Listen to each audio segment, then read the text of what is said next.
onto YouTube. Okay. So it's live, and then do the comments. So anything that comes from these redes is gonna come here, and you can actually post up the comment, but or answer it. Like you can engage with them, and then this one, remember, this one is I don't think I will engage. you won't need because you're the one man show. Yeah, exactly. You're the one man show. Yeah. But you're the ghost. I have everything here. Vas a empezar del comienzo. No, casi puedo. Good evening, ladies and gentlemen. I'm Willis Johnson with JBJ Management. And when I was asked, We'll start from the beginning. Uh, We'll go from the start at the first slide. So then you yeah.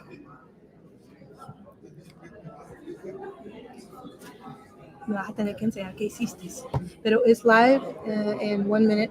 You can put something like, it's been live for a minute. That's what it You says. want to end stream and go live when it starts? It's in live right now. So si tú miras ahorita. Sí, Si pero tú miras ahorita, mira. ¿quieres que pare y empiece cuando empiece el evento o lo dejo acá? Es que ahorita estás grabando. So, Sí. si quieres pararlo, pero Because nothing is happening. But you wanted to go live. I thought because you were ready. No, just wanted to know how. Oh, okay.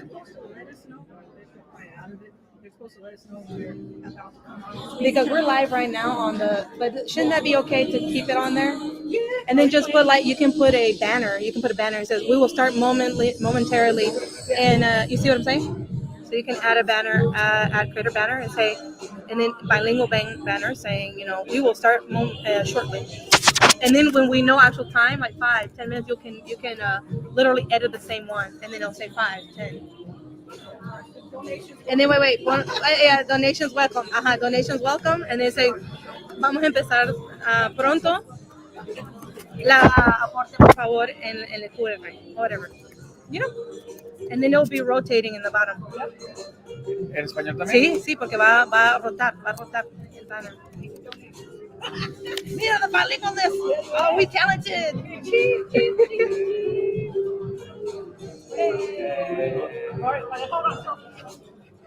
The videographer, the honorary video. You're like, wait, be careful now. It's so different. Yo también te escribes otra vez.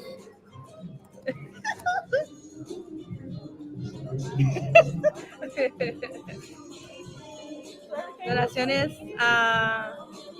en el QR.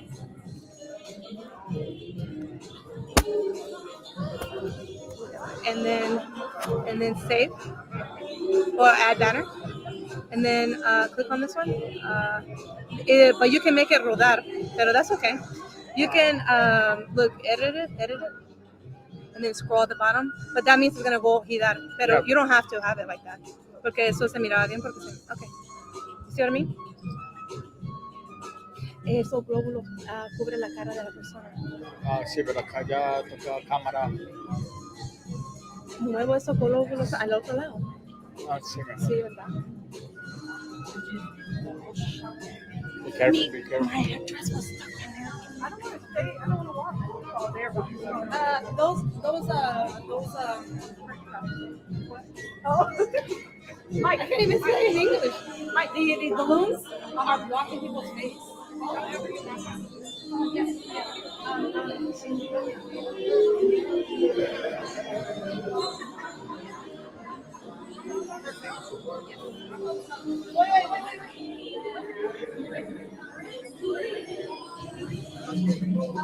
Ay, perfecto.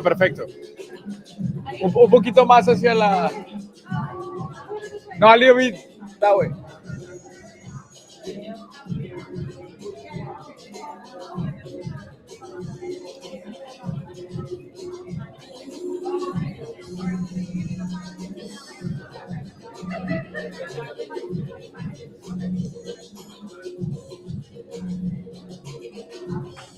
¿Vas a necesitar eso? ¿O sí? I don't think so. ¿Lo averiguaste? ¿Qué? ¿Lo averiguaste? ¿Qué? Sí, en mi computadora. Sí, ya la tengo acá.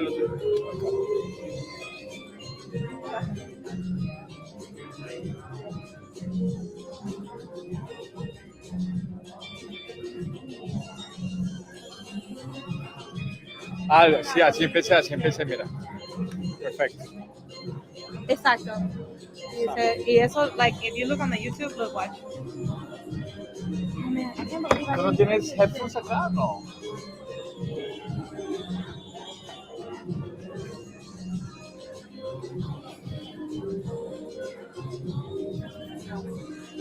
¿Quieres servir? ¿Necesitas servir? ¿Servi? ¿Necesitas servir? ¿Necesitas peñarte el pelo? Sí, está pelo. Oh, look, fix that over there with the back. Ah, Este es muy útil. ¿sí? Mira, tiene hasta...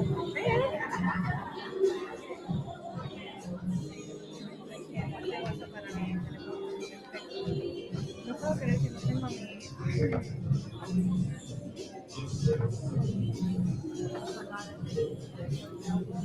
Voy a hacer ¿Ya estás preparada? ¿Tú te vas a sentar allá con tus papás?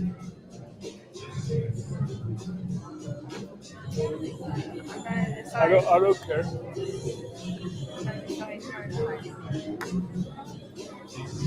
Puedes estar entre allá y acá. Entre... Ok, está bien. That sounds better. No me molestes. Solamente no me molestes durante mi transmisión. Intenso,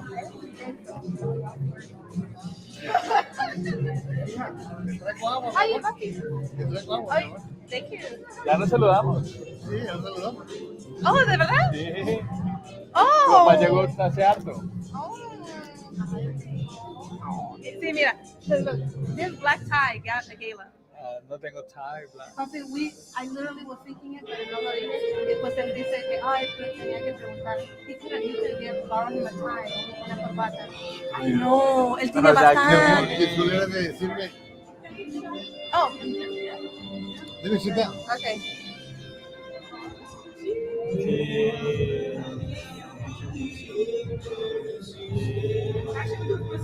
Okay. Desde el streaming. The stream team. Sí. Oh, Ah, she's so sweet. Ya ven. oh. Soy mechudo. Cute.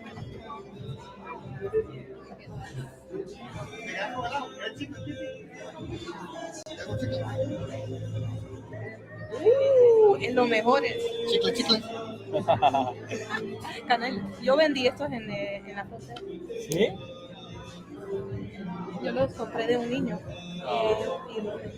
Sí. para experimentar cómo es. Sí. Lo más loco que iba a decir. No creo que es lo más loco. Uy. Porque tú eres loquilla. No, yo no. Pero en un buen sentido. No, soy aventurera. Aventurera. Soy Sagitario. Obviously. I have to be doing some shit. ¿Quieres? ¿Sagitario es cuándo? ¿Qué? No, You should know my birthday. ¿de qué fechas a qué fechas? Es lo que me refiero. Oh, no sé. Eso no. 10 minutes? Okay, 10 minutes. I'm going to do the 10 minutes one. No, you're up. No. Okay, whatever. Okay, so no vamos a necesitar esto, ¿verdad?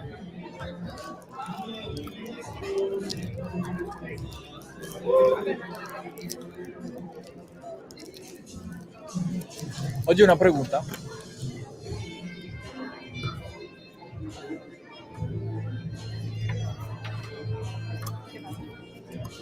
Contestación. Bueno, no entendiste. Pregunta. Contestación.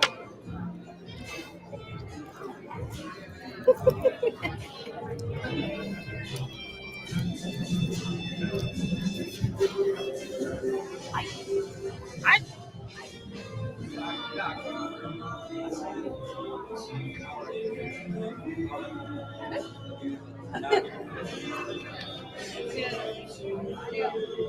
Sucking the girl.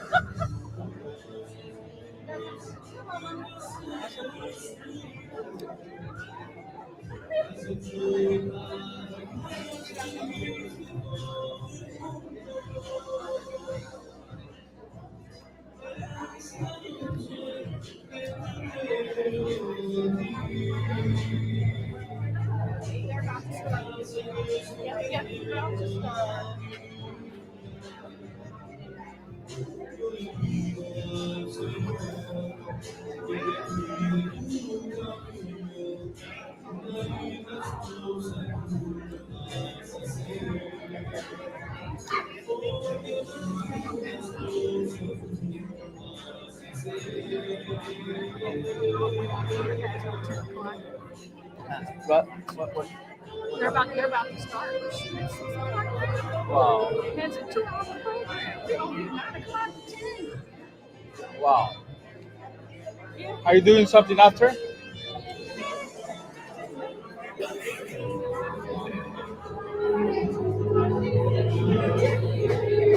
Te traje esto, mira. Ay, gracias. Sí, muy amable. este es de mi hija porque ya está empezada. Ah, Pero sí, no. una nueva para ti. Dale, señor, gracias.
Hello, everyone. We're getting ready to get started. If we can go ahead and take our seats, please. We'll be starting in the next 3 minutes or so.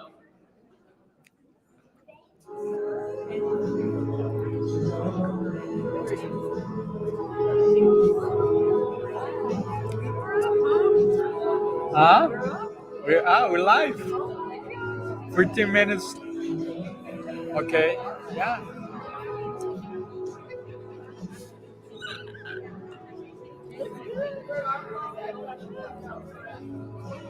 All good. Looking good. Looking good.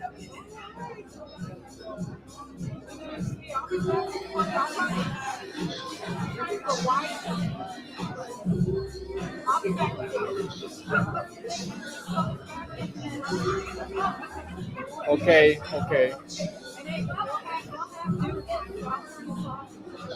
Oh, okay. And we will stop this. Okay, gotcha. Okay, okay. Okay. Okay. Nice. Just in case. Yeah.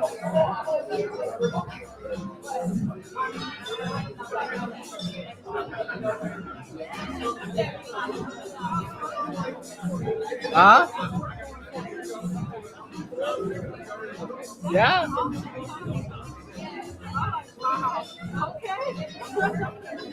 So far, so good. I guess. Blessing. Yeah. Thanks out. Huh? Uh, in Dallas or the state? Um, like almost 2 years. Yeah. It's growing. Yeah, it's growing. I hope so. I hope so. Yeah, that's what we need, right? Yeah. Living that's expensive. Everything is going up. Prices going up. You know, groceries going up. Oh my gosh,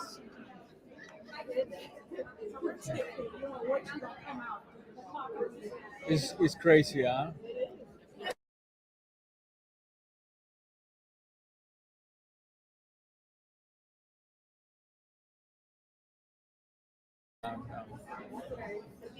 Do you?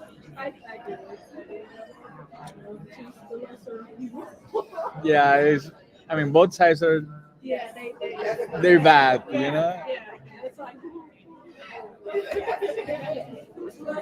Yeah, exactly. Yes. Yeah, exactly. You never know. Yeah, in politics, you never know. People just wearing masks all the time. Masks. Politicians. Yeah, exactly. Yeah, yeah. Let's see. Let's hope the best for the country. Whoever wins, we hope the best. Exactly. Yeah, exactly.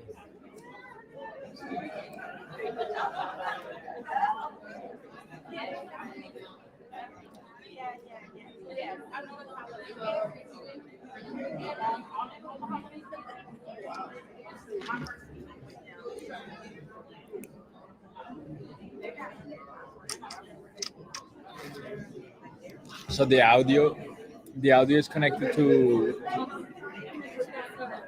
mic. Ah, nice. Oh, okay.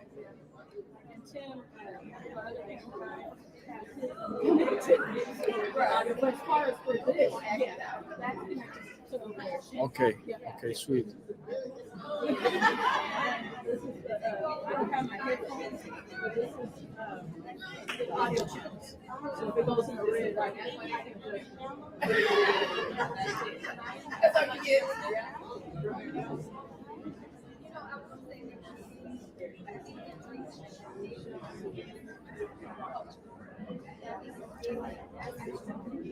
All right, everyone. All right, everyone. Welcome, welcome, welcome. I just want to say first, everyone looks absolutely amazing.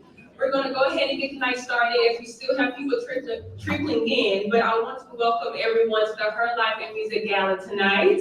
My name is Brianna Allen. I am the Executive Director of PC Home Health and co-owner of Caring Company Community Homes, and I will be your MC tonight. First, want to say this is our second year here doing the Her Life and Music Gala. The first year we were in Lancaster, this year we're in Dallas, and we're so happy to be here with you all today. The first thing that I want to do is thank our incredible sponsors for tonight. I want to say thank you to UT Health San Antonio, AFTD, Eastside, Caregiving While Black, Alter, JBJ Management, and the State Fair of Texas. Now, I want you all to be prepared for what this night holds as we dive deep into the power of music, prayer, and the arts while bringing awareness to Alzheimer's disease and related dementias. We will hear exceptional singing and musical performance from Pastor Martin Locke.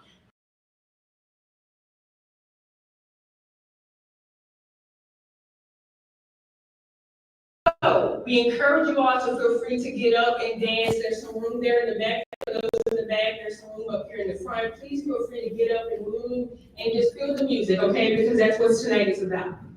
Now, before we get started, we have a very important story that we want to share with you all tonight, brought to you by Mr. Willis Johnson from JBJ Management. Now, let me tell you a little bit about Mr. Johnson.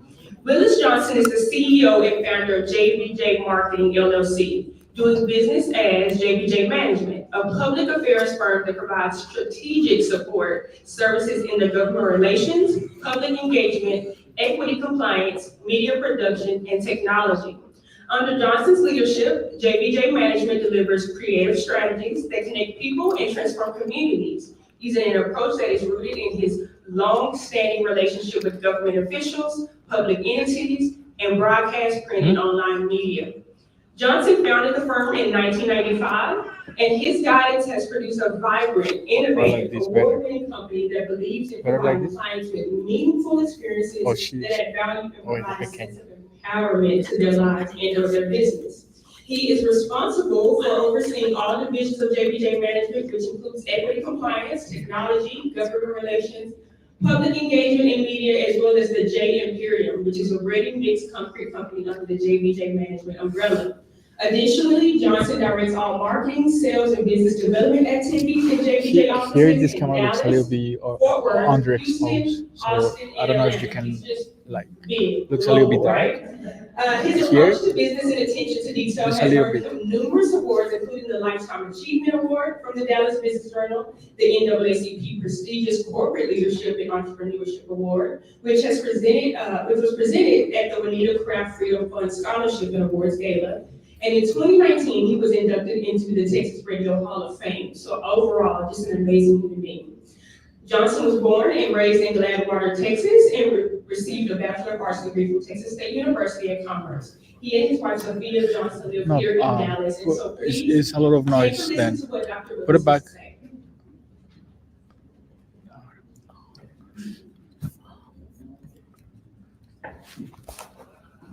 Good evening, ladies and gentlemen. I'm Willis Johnson with JBJ Management. And when I was asked to tell this story, my story, about how I feel about Alzheimer's and dementia, it's painful. It's very painful. A friend that I grew up with, I've known since I was 5 years old. We were boys in high school, junior high school. We played ball together. Our kids grew up together. We were neighbors. We were college roommates. And today, he doesn't know who I am. That's painful. There are stories that I want to talk to him about in my hometown. There are things that I want to talk to him about in college. There are things that I want to talk to him about with current events. But he doesn't know who I am. And it's painful. So I encourage you to support whatever it takes to get the right research, to get the right backing and support for finding the answer to dementia and Alzheimer's. It happens in our community a lot more than we know. Some say that it possibly could be hereditary, because I remember my friend, his mom went through the exact same thing. And I came up in an era where one of the things we said we would never do is put our parents in a nursing home. I remember how painful it was for my friend to put his mom in a facility because he could no longer care for her. This is a dreaded disease. This is a disease that hurts. It takes away the essence of the person. You see the person, you see the body, but the mind is gone. Dementia and Alzheimer's is painful. And I encourage all kinds of support when necessary. It's a very painful time. I can't explain to you how important my friend is to me.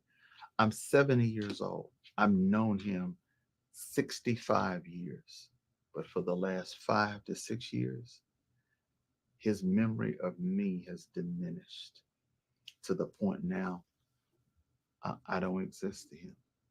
But yet I can see him. I see his face, I see his body, but his mind is gone. It hurts. I encourage you, support the research that it takes to find the answer for dementia and Alzheimer's. I'm Willis Johnson.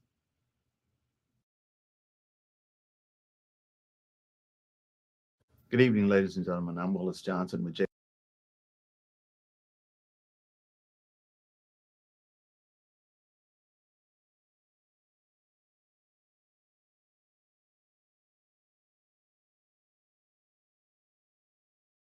Bashir Easter and his initiative at Melanin Minded LLC to be the bridge for information, services, and supports for people of color with a long-term vision to empower and equip people of color to have the optimal quality of life. Melanin Minded was officially launched in 2020. However, Dr. Bashir held his first Her Life in Music event 7 years ago. Dr. Bashir understands the struggles of caring for your loved one living with dementia, as he and his two sisters care for his mother who had frontotemporal disease for 18 years. His desire to help connect families with community resources and services so that they can better care for their loved ones battling Alzheimer's and dementia drove Dr. Bashir to creating Melanin Minded. But did you know that worldwide over 55 million people have dementia? And tonight, we pay tribute to Dr. Bashir's mother, Dolores Pitts, who passed away in 22. However, we also celebrate Dr. Bashir and his team's servant leadership.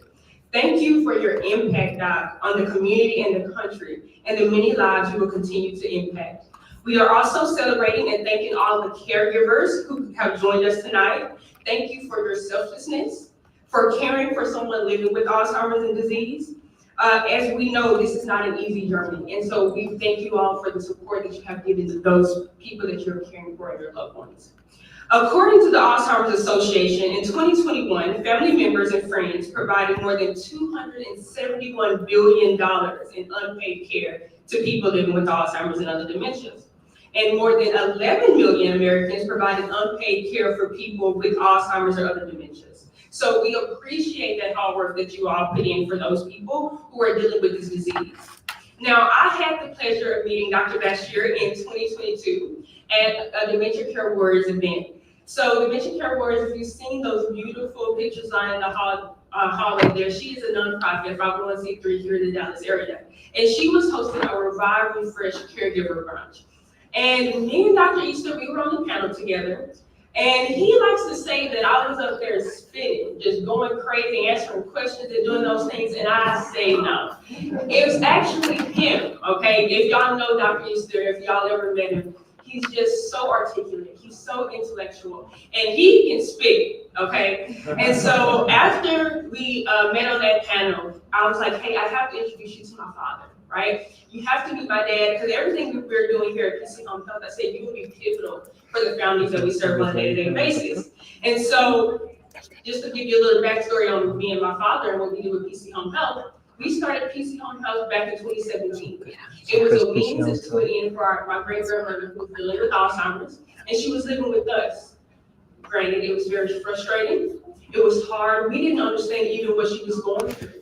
And so as we started getting connected to resources in the community, we were like, hey, somebody else in the community needs this type of help, needs this support. And so we started PC Home Health, a non-medical home caregiving company.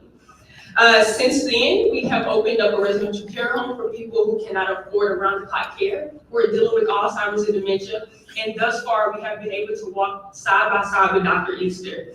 And so I want y'all to know that since meeting with Dr. Easter, we have been able to change the lives of a lot of people that we've been with, a lot of our clients that we have talked to, from all of his numerous navigator transportation, his navigator coaching. So he's going to talk a little bit more about that. But from there, it has been Antoine's and Dr. Bashir's mission to bring advocacy, resources, and information to families whenever and wherever they can. So with that being said, I would like to introduce to you Dr. Bashir Easter and Mr. Antoine Beecham, my amazing father.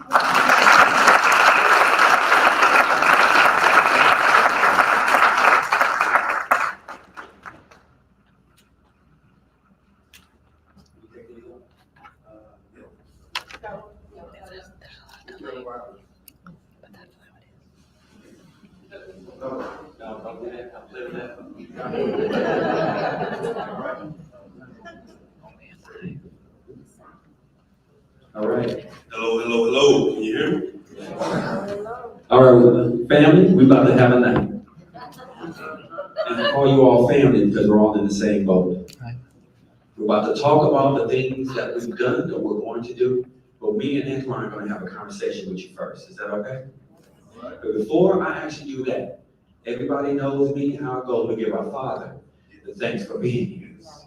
So, Pastor, would you mind first coming up? Bishop, would you mind coming up? And would you come and give us the thanks to our Father for allowing us to do this? Bishop, we're in your hometown. Let us pray. Gracious God, we thank you for this occasion tonight, for all those that are here tonight to honor and to be a part of this great event that's going on here. I pray, God, you let your spirit be upon us tonight, walk through us, our minds, our hearts, and give us what we need, God, to do what we need to do to be a help to people, our community, our loved ones, our family, even those we don't know. We thank you for this meeting tonight. Bless it, sanctify it, and let your word be done. We thank you for it. We ask you, bless in your name, we pray. Amen. Amen. All right, Pastor, come on. You flew in. Well, let us pray again. I'm gonna tell you this right now. He's a lot more sophisticated, and I'm a little more laid back and kind of relaxed. So if you don't mind, hopefully the people at the table hands are clean. Just join hands with somebody else. I know that there's power in connection, right? And I know some of you ladies got some sanitizer. So let us pray. Father God, we just come once again as humble as we know how, just thanking you for this moment, for this time, for this opportunity. Father God, have your way on tonight. Lord God, as we decrease, we ask that you increase. Move by your power, move by your might. Father God, we thank you for giving us the spirit of a sound mind, Father God, and thank you for giving us something practical to take home to deal with our loved ones and those that we care about. Father God, we need you, we can't make it without you. Father God, we thank you for every connection that will happen on tonight. Father God, we allow you to just have your way in our lives, in our thoughts, in our intentions. We surrender to you on this night. So have your way. We give you glory, we give you honor. Lord God, we give you praise. In the master's name of Jesus, we pray. Amen. Amen. And now we begin. Well, I start. Yeah. I'm gonna start short and sweet. First of all, thank you for letting me be a part of the vision that God has given, right? I'm gonna just read out a paper right here. I'm always inspired by good work from good people. I'm also inspired by the vision that God's given. People move from the heart and with the willingness to serve others and do it in excellence. I'm excited to help a friend working in a space that's near and dear to us. We care about and we are connected to the same community. All of the work at PC Home Health, Parent Covenant, and the community of neighbors is focused on meeting the needs of seniors and their families in their day-to-day lives. As such, it's only right that we support the work of a friend, bringing additional resources to the Dallas metro area. Now, I'm going to introduce the son and reintroduce the others. Dr. Bashir, this is your floor. Everybody, give a hand clap to Dr. Bashir. So thank you, everybody. Let's go ahead and have this conversation. We talked about the numbers that you see already. We also hear people calling this old times. Y'all hear that? See that? You hear about people in there caring for their loved one, kept them in a room. Didn't know how to provide the direct information, the right service for them.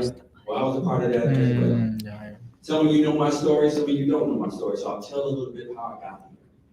So my mother, and you'll see her name is Dolores Pitts. Dolores Pitts was going to the doctor, not because of dementia. She went to the doctor because of diabetes. So how many other issues do we have in our community? High blood pressure, right? All these other issues that we have. So we go to the doctor to take care of those, not knowing that some of those issues are what? Impacting our brain. We weren't educated on what that looks like. When I say people said it was old timers, do you know they actually heard Alzheimer's? Did they explain what was going on with them? So we're going to be talking about what we're going to do today. You heard Mr. Johnson talk about his friend. He actually, as he talked about him, did you hear the passion that he had for his best friend? Do you hear the passion that we have for our mothers and fathers and our sisters and our brothers? And then we made the introduction, and thank you, Ian, for this connection. Brother Maples, for making this connection. Because we didn't know that was his story when we met Jamie Jane and Ruth. He shared that story to us in a meeting to talk about how we were going to put this together. And when he shared that story, I said, you have to be the one to share that to this community. But you saw the pain in his eyes. So who's all in the same boat with me? Who all felt that pain when they saw him talk? Who all can experience what he was feeling when they were looking at their loved one and trying to figure out what to do? But that's what we did with our mother. My mother went in because she had ulcers on the bottom of her feet because she wasn't taking care of her diabetes. And it got to the point where the doctor said they were going to amputate her leg. So as the people that know me, you hear this story, it doesn't change. But in that conversation about her amputating her leg, we were trying to figure out, hey, Mom, how come you're not understanding that your A1C is out of the roof? You have a medical background. The doctor said to us, we'll do our best to try to save her leg, but she's going to have to be put in a cast for a year, and she's going to have to stop drinking Coca-Cola and smoking cigarettes. Yes, I'm telling you. What I'm going to tell honesty is true. You're going to hear all of it from me today. And when we said that, we're looking at Mom, and so we're like, Mom, can you do that? Yeah, I'll do that. We did 1 year with the cast. We went in to take her for surgery. They said, we're not going to amputate her leg, but we're going to have to take her toes because the infection got into some of the bone. And we were like, okay, but she can still walk. She can still maneuver. My mother was on her own. She raised 3 kids. I was the youngest. And so when we went in to have the conversation and they did the amputation, we were excited for the next day, that moment to say, Mama, we would get ready to take you home. But when we walked into the room, she had a smile on her face, but she wasn't speaking. So then we asked them, well, what's going on? Was surgery okay? It was fine. That's anesthesia. It'll wear off. So we wrapped her up, we got her ready to go, we took her home, she said nothing, hold right home, and then the next day, we go and we take care of her again, she's still not speaking. So we know right away, that's not anesthesia. So we take her back to the doctor. 11 setting in time, you all, this was 19 years ago. So as we then go in and take her in and say, hey, what's going on? The doctor literally just takes her back into her room. He didn't talk to us, didn't say anything to us, took her back in the room, and what he said to us is came back and said, your mother has dementia. She can no longer live by herself. So we're looking at each other and we look to the medical professional and we say, what pill does she need to take to get better? What do we need to do to get her back to what this is? And what do you mean, what is dementia? No explanation on it. He then sees us and says, well, someone's going to have to care for her. And it's going to have to be family. And we're still struggling to try to understand, well, why is she not speaking? So you know what we did, family? This is malpractice. We already thinking about what lawyer, who can we talk to because you did something to our mama while she was in here. Then the next conversation was, well, if you can't take care of her, you're going to have to put her in a nursing home. What did you say? We're not going to put her in a nursing home because she was, number one, 55 years of age, and we're thinking a nursing home is for someone that needs 24-hour care. You didn't say that to us, Doc. So we literally took our mother out of there crying and tried to figure it out as we do. Is that right? We tried to figure it out. Well, whatever we got, even if it's scraps, we're going to make it into a meal. But in that, we had to make decisions, which we all have had to do in this room too. And in those decisions, we had to figure out how to care for our mother correctly. And so what did we do? My middle sister said, hey, I'm newly married, babe, but you know, I'm bringing mama home. We're going to figure it out, but I need some time. Let's put her in a nursing home for just 1 month. So we put her in rehab. So when she went into rehab, the conversation was she was going to get better. Well, then she started talking. Mama started moving with that booty. So now we're thinking like, okay, she's fine, get her up out of here. She's causing issues. She gets home. And when she gets home, she then says to us, I'm hungry. Who knows that story, y'all? Because I'm going to keep saying it. She says, I'm hungry. So we might, let's feed her. So we give her a plate. She eats it and cleans it. 10 minutes later, what does she say, y'all? 10 minutes later, she says she's hungry. We feed her again. Mama, you're doing well. You're healing your body. You're starting to do good. We feed her. She then says, what after the second plate? So we were like, Mama, you had 2 plates. We're going to have 3 plates? That doesn't make sense. And then when I say plates, I'm not talking about small plates. I'm talking about the meals y'all about to eat today. And she couldn't. And so now we're looking at each other, it's like, well, what do we do? So then at that time that we pause, she goes, this isn't mine! I'm starving! Somebody give me something to eat! Do you hear the words that I said? Get me something to eat. As if we didn't just feed you, but give you 3 grown man plates. So she's yelling, and we're sitting there like, I've never heard my mama yell at me until I was a kid and I did something wrong. And so we're looking at each other and we're like, okay, so 24 hours a day. I'm hungry. I'm hungry. I'm hungry. I'm hungry. And we're like, this can't be right. So we take her back to the doctor. And when we take her to the doctor, he says, and I say this to people and I mean it, I should have never taken her back to that church that man. What we did, that's all we knew. Took them in, Doc, this is what she's saying to us. He says to us, feed her. And we're like, Doc, we are feeding her, but we cannot feed her at the rate that she's asking for this food. And what is another reason why we couldn't feed her that much like that? What did I say earlier she had? Diabetes. And I'm looking like, Doc, you know she has diabetes. How can she eat this much? So when that was the no answer for us that we took, he medicated her. You know what medication my mother was on? Haldol. Any nurses in the room? Any doctors in the room? Haldol. They put her on. So Haldol, my mother was sick, and she got drool down her face. She wouldn't say she was hungry, but she wasn't our mother either. So for, I'll say it again, 6 years. 6 years. We tried to figure out what to do. We created small plates. We tried to manage her behaviors as much as we could, but we still didn't understand who our mother was.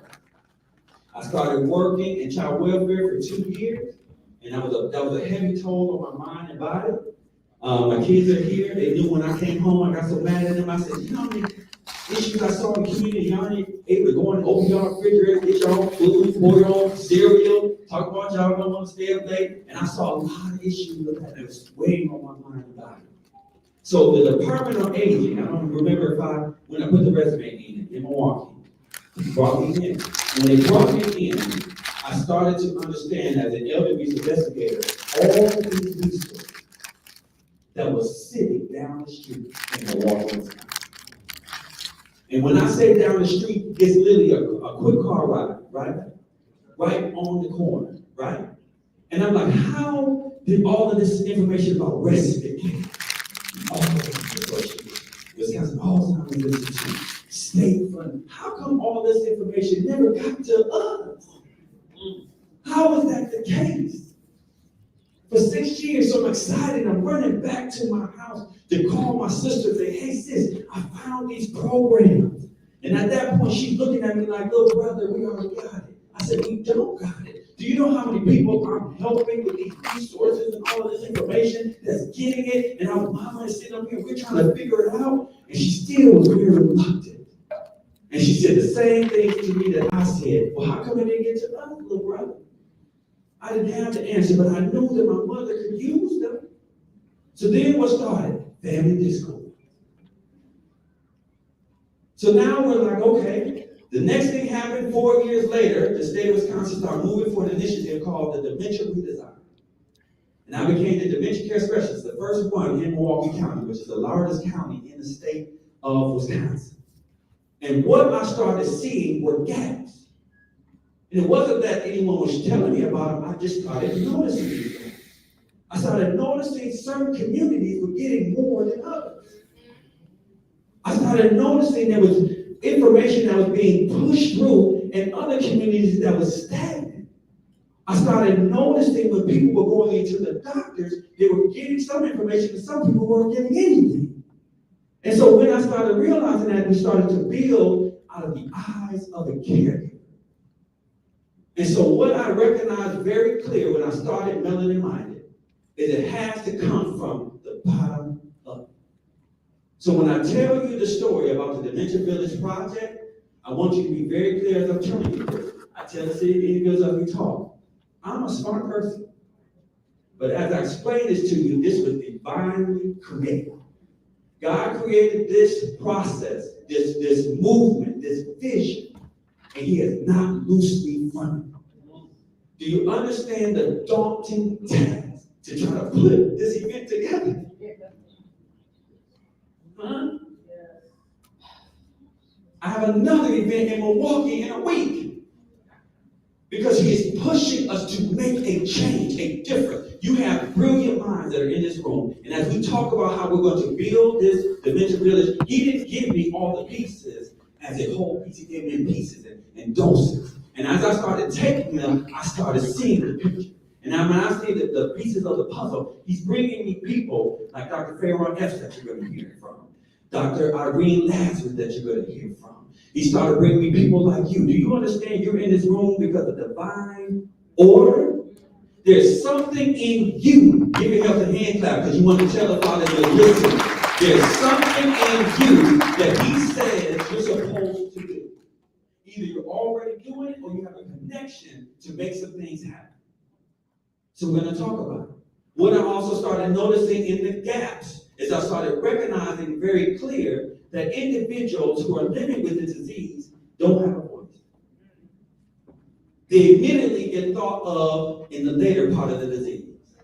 They're not being thought of at the early stages, but they're aware of the changes that's going on with them. They're very aware of what's happening to them, but they don't want to tell you. They're also very aware that culture in the now is killing us. Our community doesn't want to talk about it. We talk about the numbers. African Americans are 2 times higher. 2 times higher to be impacted by the disease. Latin Americans, 1.5 times higher to be impacted by the disease. And we're at the low bottom regarding resources and support. But we're going to change it now. Do you hear me? We're going to make a difference now. So I'm going to walk you through. Let's go next. Let's talk about this process. How I got here is that I know he said he gave me the floor, but I want you to understand how I got here. As I started this process regarding it, I actually started it, just the concept of Melanin Minded in 2021. And as I started thinking about it, I got a group of my brothers together, we had a conversation, but I did start to actually move and came here to Texas. As Bree started to discuss that, the focus was what we were going to do. And so I have my director of transportation here. Jerry, where you at? Raise your hand, all right? My brother came here, I moved here to Texas, right? And I was so excited, got here, and I was ready to just be out here and enjoy Texas. He came out here to visit me. When he came out here to visit me, he said we went to work out. We went to work out, he got back in the car, and he said, what did the Lord tell you, Jerry? He said, I'm supposed to follow that young man. And I looked at him and I had no clue what he meant because I didn't have it then. And as he started sharing more to me, I started realizing what happened. And what happened is that the Lord said the first thing you need to do is you need to go back to Milwaukee. And I was like, I did not want to go back to Milwaukee because I felt like I could do everything here. But he said, you have to go back to Milwaukee to be the light in the darkness. So I did. So when I went back to Milwaukee, I started a program called the Bridge Youth Program. How many of you know that youth are providing care? Raise your hand.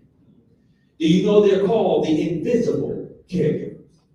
These are our nieces, our nephews. These are our cousins. These are ones that bring grandma something to eat. They're the ones that bring them something to drink. They're the ones that sit with them because we got to go to work. And these youth are now being subjected, based off of my research, they are having depression, they are having PTSD, they also have resiliency. So you're going to hear from some of the Bridge youth invisible caregivers today as well. So as I started also recognizing is that the thing was changing in regards to transportation. I went to the DMV and they gave me information that said that in Milwaukee, 400 individuals had their licenses revoked and removed because of mild cognitive impairment and impacts of Alzheimer's disease and related dementias. They did state that there was no alternative for them to take that.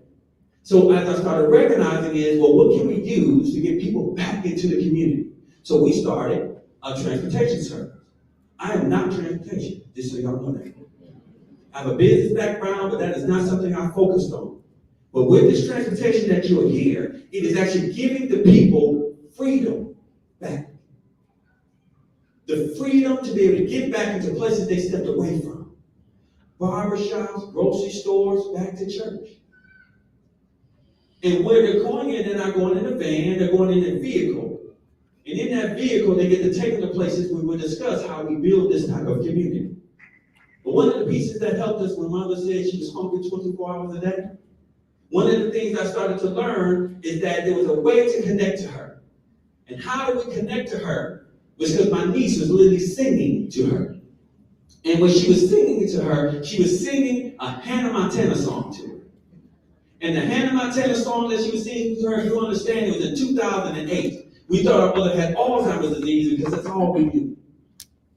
But she didn't have Alzheimer's disease, and as she's singing, I'm like, how do you know these new songs, these words? How do you know that? But we did know one thing she did, is that she was singing in Glee. So we got a musical playlist created for her. Motown and gospel. We put it on a little shuffle. The shuffle that we put it on, my mother would sing, and she would dance. And she would talk about all of these things she used to do back in the day. And I'm sitting there like, you're remembering all of this. How? That was a part of our therapy to her. But one day she was sitting there and she winced. And when she winced, I ran over and took the headphones off and said, Mama, are you okay? And she says, yes, give me to the food, honey. She started to have the speech. And so what we did was put the headphones back on, and I watched her, and I said, well, how come you don't say that you are hungry? Because she asked for food immediately after the headphones came off. That you don't ask for food when the headphones come back on your ear. Didn't understand it then. What we found out, remember I said all that time? My mother was not hungry. She was in pain. And the words were not there anymore to be able to explain that she was in pain. Because we do not take the moment to understand them and to understand that all behavior is communication.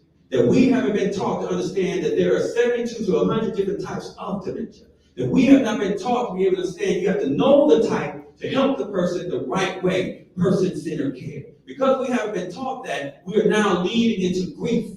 We're leading into frustration. We're leading into a place where we're not caring for the person out of love anymore. We're caring for them out of frustration and anger and burnout because we don't understand them. But we're going to change that today and on. So I'm going to share just a little more, and then I'm going to start bringing the experts up. So let's talk about how I walked here. So once I got here, I started realizing, hey, started in Milwaukee, started to build that, did the Bridge Youth. We got funding to be able to help us get that done from an Earn and Learn program that they had in Milwaukee. Then I came back to Texas, and I said, I want to get stuff started here, and that's where I met Antoine. I met him at the Revive Refresh at Veronica Schenker. You're here for raise your hand, Veronica. As I sat there, when we talk about people bringing in being the pieces, if I would have never went there, that was my first tabling here. Gerald and his wife Anita, raise your hand, Anita came and sat. It was my first tabling session. After we had the tabling session, I'm sitting there listening to Brie, and I tell you, she was spitting. Y'all hear him. She was going. And every time I got up there, y'all hear me, right? Just imagine. And I'm sitting there looking at her like, who is she? What is she? How do you? And I'm looking at her and she's going. And I was like, oh, great. Let me meet my dad. I met my brother and I said, this is what I'm doing. And he gave me an opportunity. The opportunity was to help a family member that they were providing care for that allowed me to do the navigator coaching with them. And the navigator coaching is to walk that individual through the understanding of the disease, working with them. It was a male too. We talk about male caregivers. His name is Chris. If you were here last year, he spoke last year, gave his testimony. And when I spoke to Chris in that process, not only did he make that connection, and we continued on, he is now the facilitator of the men's group that we meet the first Tuesday and the last Tuesday of the month. I'm sharing all the pieces of the story so you're aware that this didn't happen overnight. Even though the Lord gave me this information in 2011 and I was writing it down from scratch, I didn't know what they meant, but I know now. So as we started to continue to build, the next process was, he told me to start with holy ground. So that's when we had the connection, and I'm going to know how Pastor Locke is going to share that piece about how we connected, and we were just focusing on men. And we went from the men to say, Pastor, I want to be able to bring this program to your church. And when I said, let me bring this to your church, he says, come on. How many pastors are just going to let you walk in and start talking to the congregation about something they don't want to talk about? I didn't even have the curriculum then. And then God brought another piece. Brought in Dr. Faye Rogers. So Dr. Faye Ron, I want you to sing. When we talk about this piece, when I say the piece I didn't have, I had the ability to say I want to work with the churches, but I didn't have the gift that she has. And she's going to share that. Good evening, good evening.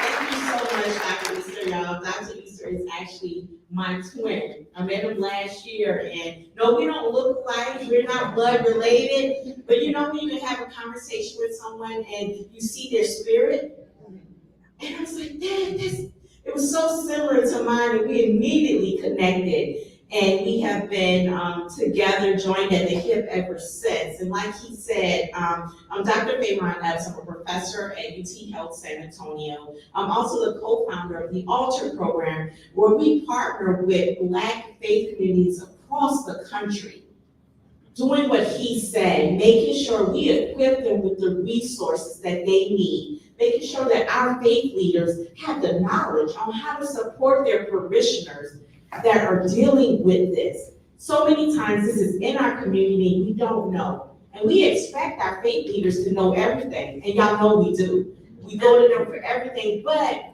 to be honest with you, if we don't know about dementia, they probably don't know about it either.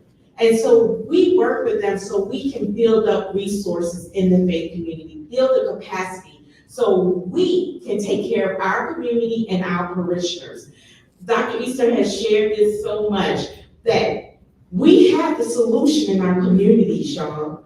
Because if we're depending on, even on a nurse, but the healthcare system, they'll take, it's 2024. This disease has been going on forever. And the statistics are the same. The gaps still exist in communities of color. Y'all, we have to come together as a community. Our faith communities have to step up and make sure that we're taking care of our families, because it truly takes a village. And so I don't want to stay up here too long, Dr. Easter, so you can come right back on here. But I just want to let y'all know, he said throughout his speech earlier, he talked a lot about doing. And y'all, at the end of the day, I truly believe love is action. And many of us, we love our family members, we love our friends, we love our colleagues.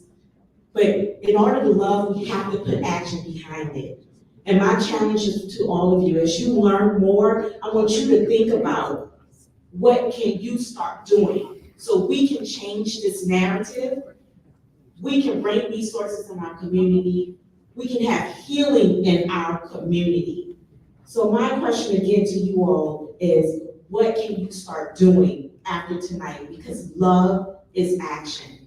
And I love you, Dr. Easter. I love everyone out here. And that's why I do what I do, because it's out of love. So thank you. So we talk about dementia villages. That's what we're talking about building.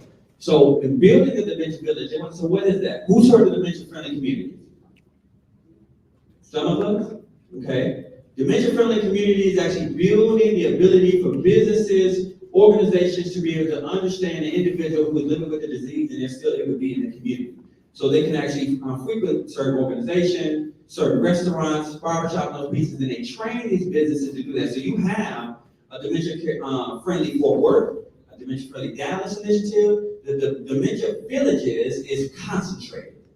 And why I looked at it as dementia villages is because we recognize that some of these communities are not getting this information. That's more of a broader view. So in order to build that, we have to be very unique. So the first part is the faith-based communities.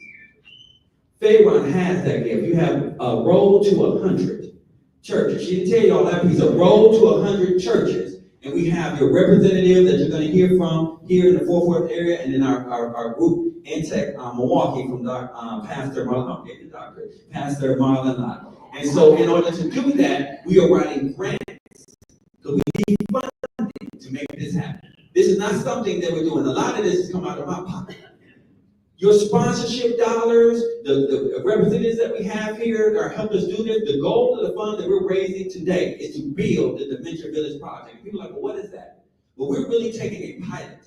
This pilot is to do the navigator transportation, the bridge youth, the men's health. We're actually building a capacity. God gave me a vision to say, we're not talking about just a block. We're talking about a neighborhood. The Dementia Village Project came out of the UK. And they have a whole community that is built around individuals living with the disease. So let me tell you about the numbers. Do you know how much it costs to be in an assisted living facility? Do you know how much it costs to be in a place that has memory care? Do you know how much it costs for someone to continue to provide care in their home? Well, why can't a community come together and create a neighborhood where everyone can go through and that individual can continue to thrive in that community in a safe environment where then everyone is a part of that care? When I tell you he's giving me something that's big, that's what he's telling me. That we're not just talking about a house. We're talking about a community, y'all, that still is able to function with barbershops, grocery stores, that we can still come out, but those groups are still in there and they're able to thrive. Families can come and live in these communities instead of having to give up their house, to give up all their savings, to try to figure out, and continue to try to do this alone. But we gotta first get people to understand what you can do in preventative, because we're dealing with the fire right now. So when I told you about another piece that he gave me, I said, we talk about people of color. So it's not just black folks. We talk about the numbers. And so I did a webinar. And when I did the webinar, I didn't know who was all on there, but it was the state of Texas. Did the webinar. And in that webinar, there was Dr. Irene Lass, where you hiding at, was on the webinar. And she came and she said, I need to work with you. I said, well, what do you do? She said, I do everything you don't do. She focuses on the Latino community, but I'm gonna let her tell you the piece. Go ahead. There you go. Do your thing. Give me a little bit of framework on what I She's a doctor. So GMD with PhD. So in that process, I want you to just explain what you do in regards to the preventative piece, the minority. Joe, what you do, Doc? Hi, everyone. Good evening. I'm Dr. Irene Lazarus. I'm a preventive medicine specialist. I graduated last year from Harry Medical College in Nashville. I'm originally from the big Dallas. I'm a Dallas girl. And this is my neighborhood. These are my people. This is where I've grown up. So in the process of my training, I have graduated. I had I'm a Christian physician, and I have had a, calling to serve the community. But how was I going to do that? And God has helped me frame that.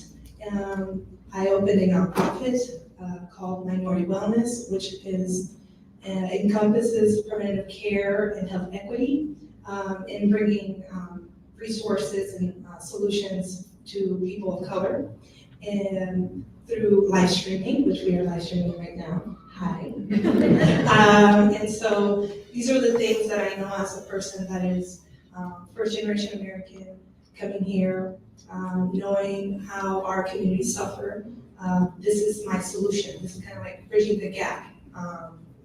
Even though I might be a doctor, see people out one-on-one, the vision is to do community health, do population management.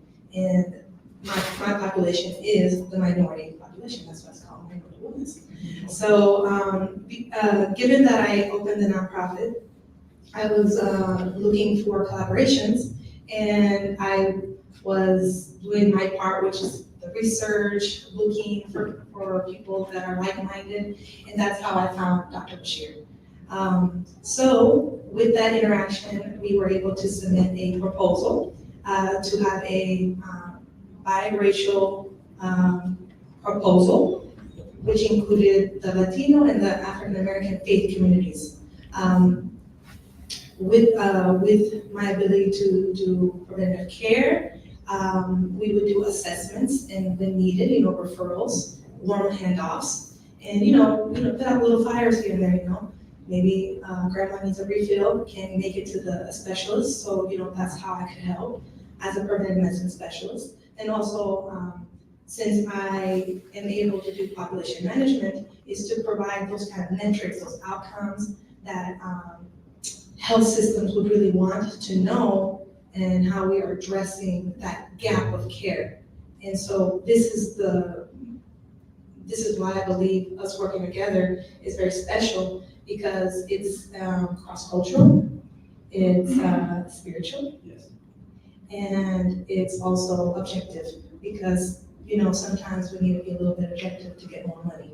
So, so the Southwesterns of town, the the health systems really need those metrics, and that's where maybe God helped me to be the specialist, and I do feel that my calling is to manage at a group level like this, group sessions, and also at an individual. So hopefully, if we are granted the funding, a win. I like that. When we get funded, but we still will do the work, right? So God will provide, and He has so far. So we have faith that He will. So. I'm going to where? Because I'm building the village.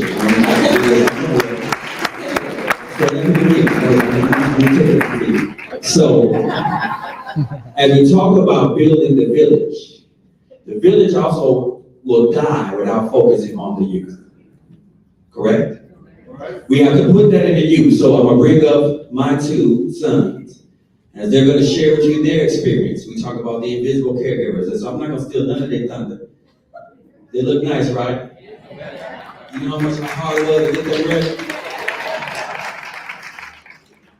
All right, so my name is Ezekiel Easter. Nice to see you guys tonight. Everybody looking good. My role in this is I'm a barber. I'm going to be starting our dementia-friendly barbershops. So that's what I'm going to be doing. I'm also a bridge youth coordinator with my brother here. He's going to talk more about it and what we do, everything like that. So thank you, guys.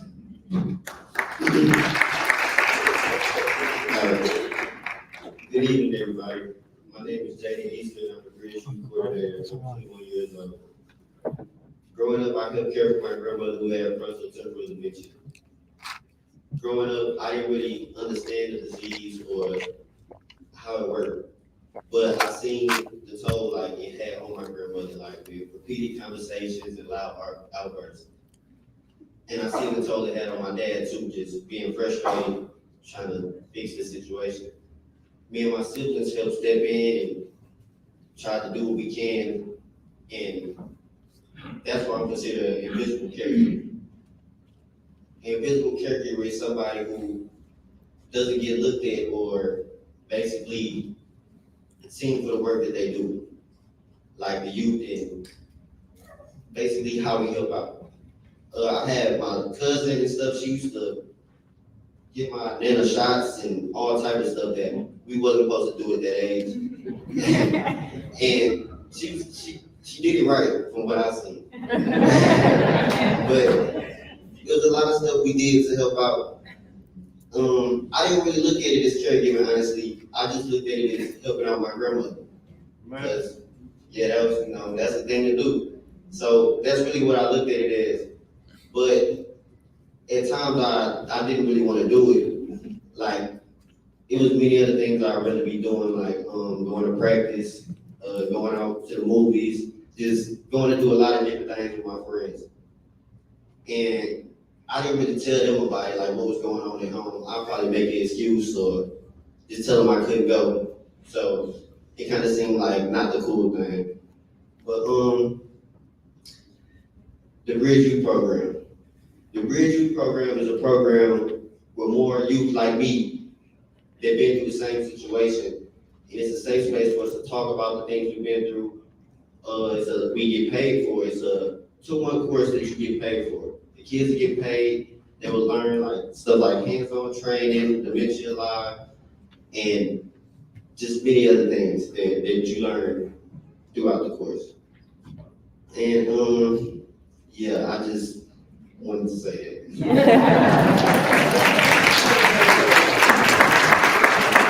Y'all stand up here. All right, we're almost done with that. Pastor, once you're ready to come up, you'll get the band ready to go, because you're gonna be ready to do change, you're gonna come. And this is what this looks like. So in order for you all to understand this is you're gonna eat, because I wanna make sure y'all get fed too. In that process, we need you.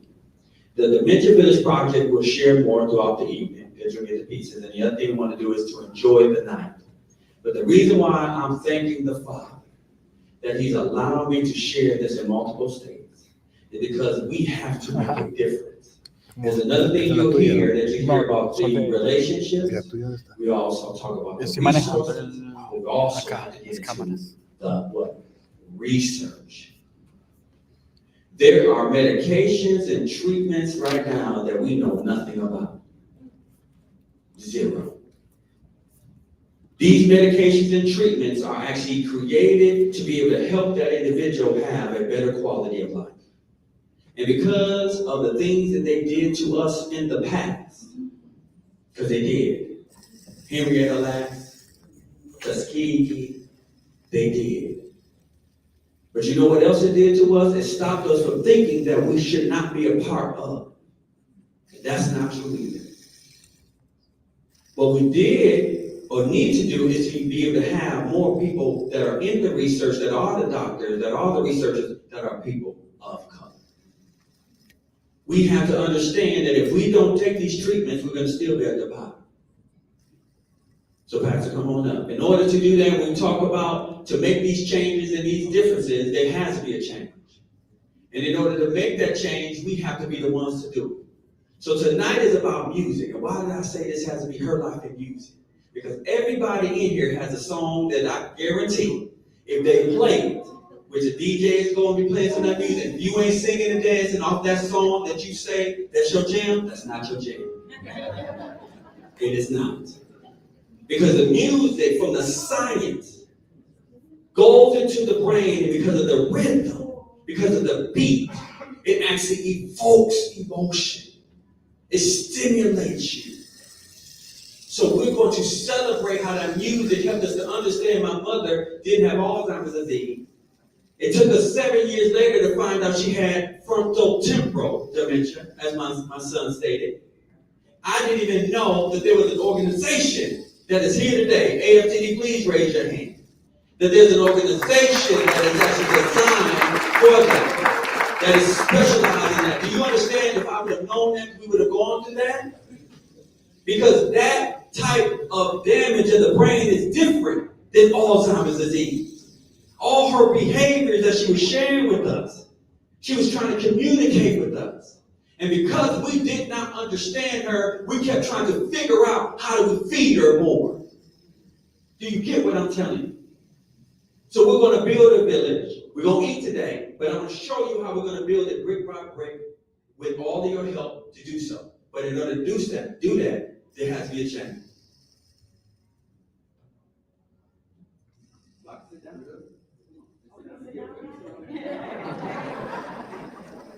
So I got a question. Can we give it up to Dr. Bashir, all of the sponsors, all of the people? So, Dr. Bashir, do they eat after me? So y'all want me to hurry up and get through this song? Look at somebody say it's been a long time coming. I'm gonna say like when church say neighbor. It's been a long time coming. But I know a change is gonna come. You ready?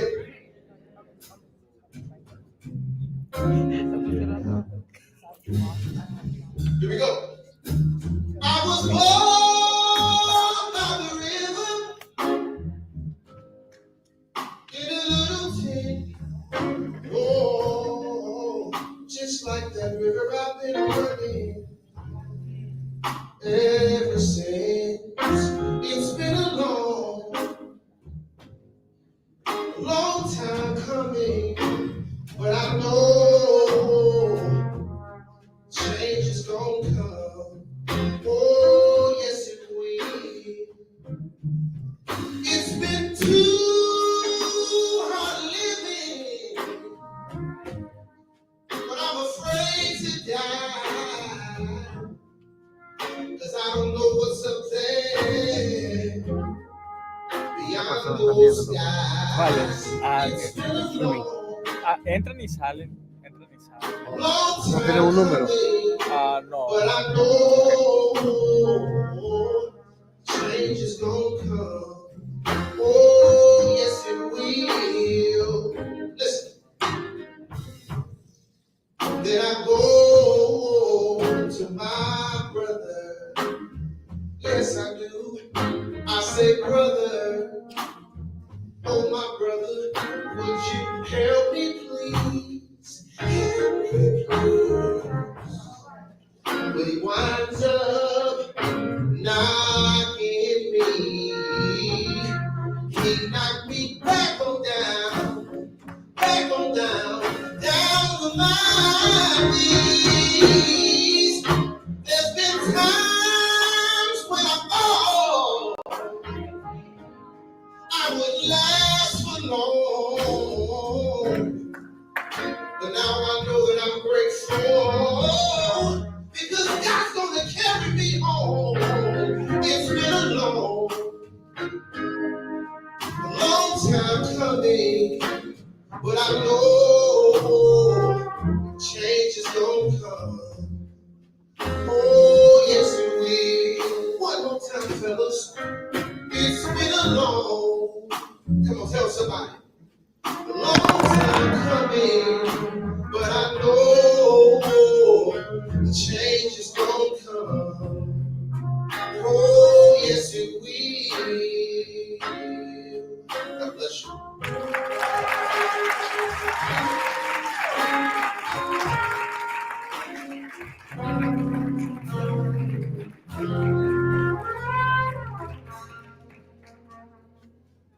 Isn't that exceptional?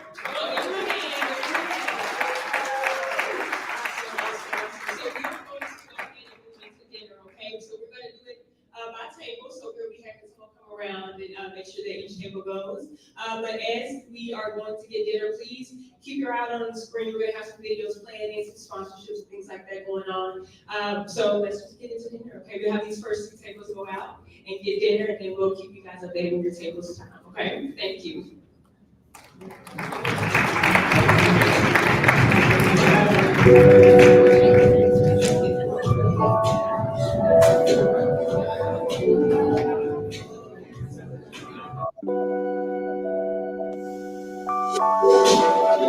One second before I start handing out the food, go ahead. I want to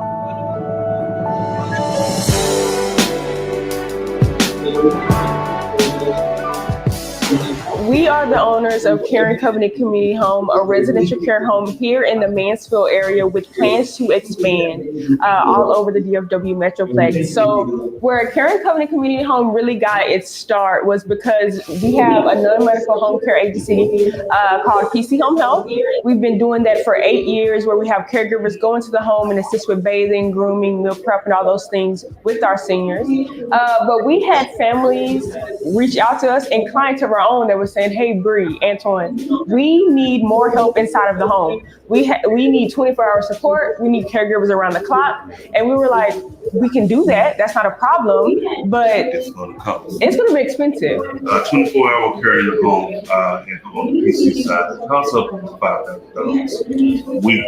A week. And that was putting immense pressure on the families to pay that bill. Pretty much how this works, we have shared and private rooms. So they go at different rates, and we work with you all on kind of what you all need. But they go at different rates. A shared room is where you're sharing another room with another individual that's in the home. And then a private room is where you have a room just for your loved one.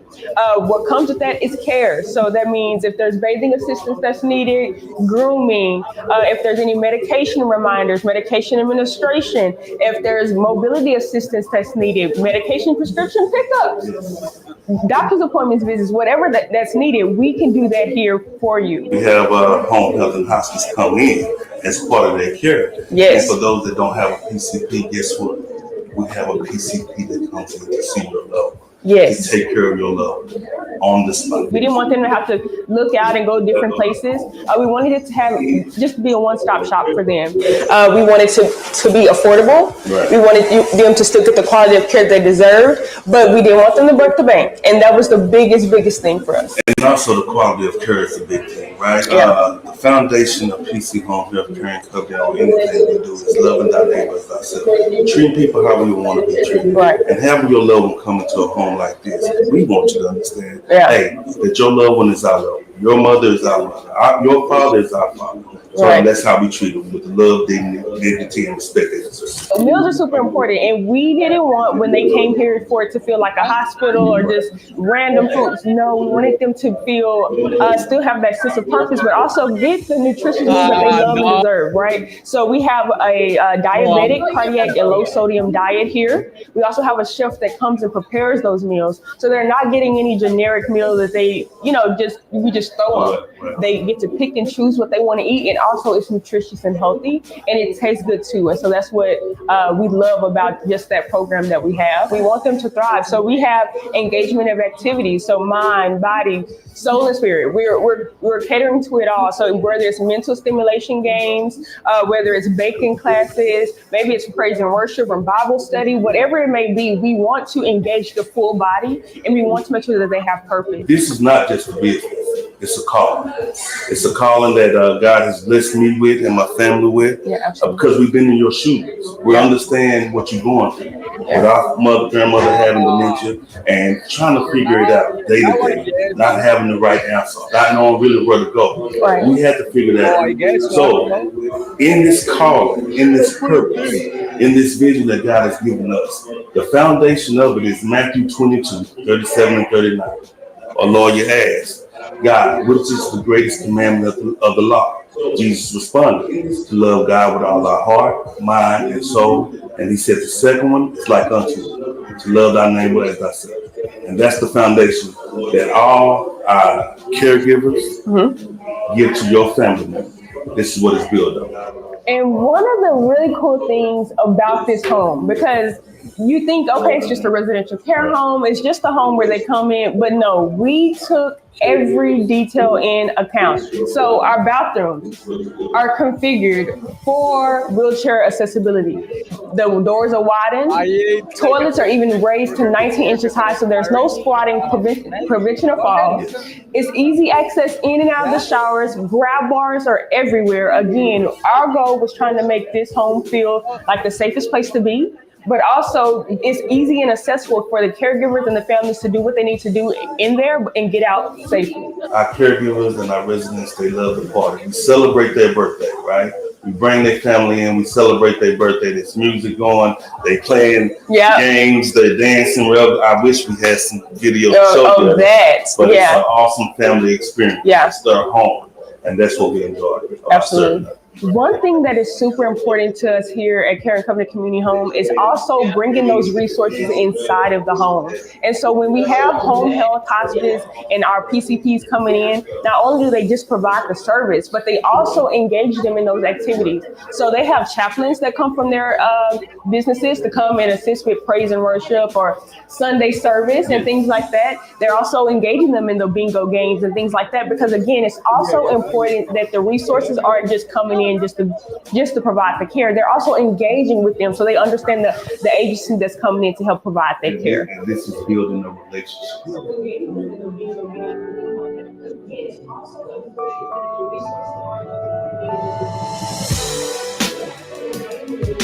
From everything that you've heard today, if you know of a family, or maybe it's someone that's very close to you that needs these services, maybe it's home care, maybe it's one-on-one assistance within a residential care home, please, please, please remember that Care and Covenant Community Home is here for you all. You can come and tour. You just schedule a tour with us, come and visit our home, see what it's about, talk to the other residents here, get to know us and what we can provide for you and your family. Again, if you need anything, Care and Covenant Community Home is here for you.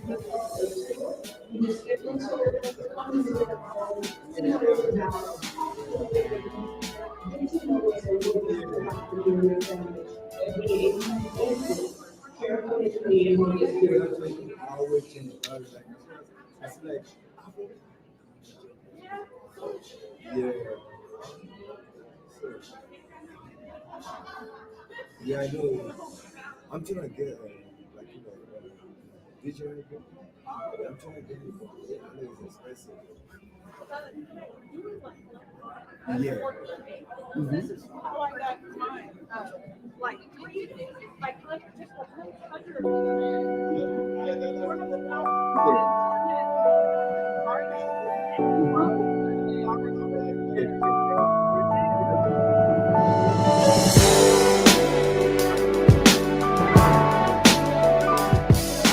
We are the owners of Caring Covenant Community Home, a residential care home here in the Mansfield area with plans to expand all over the DFW Metroplex. So where Caring Covenant Community Home really got its start was because we have a non-medical home care agency called PC Home Health.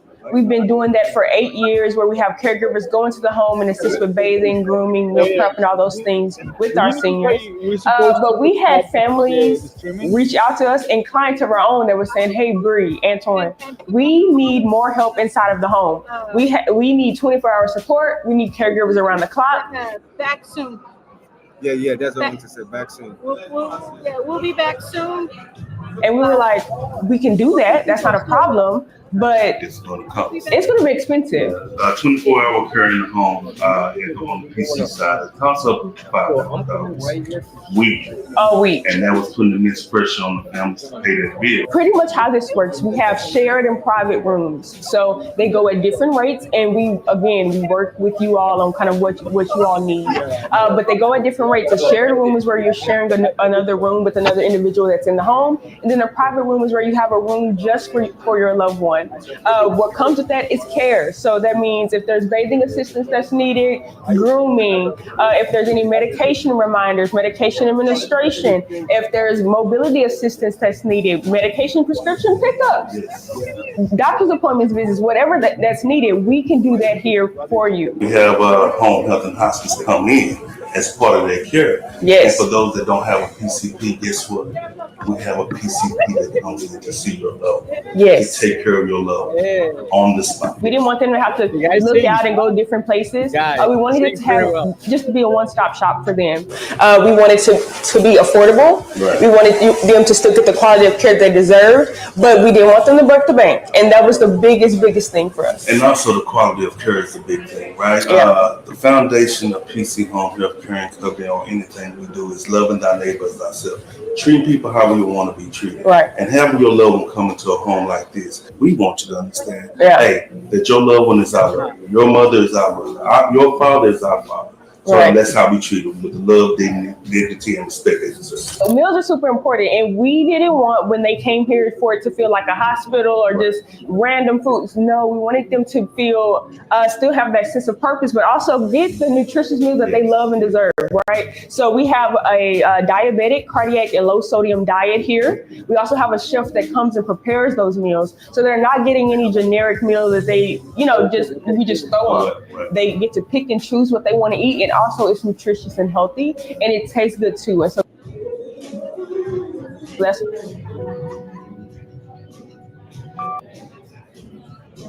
her life and music event. Love and happiness.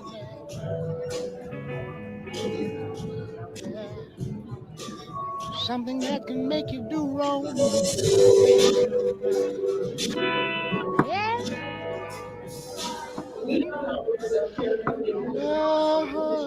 It's the same, right?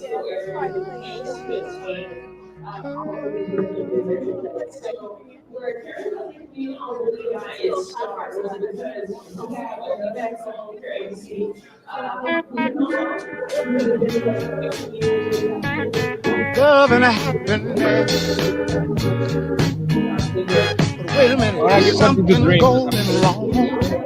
Someone's on the phone, 3 o'clock in the morning. Yeah. Talking about how she can make it right. Yeah. What can you show like after that goes off? PC side. Also, Oh, yeah, it's often. we, and that was in this person comes to pay the bill. Pretty much how this works, you have shared and private rooms, so they go in different ways, and we, again, work with you all. Huh? After that goes off, put on there her life and music and video.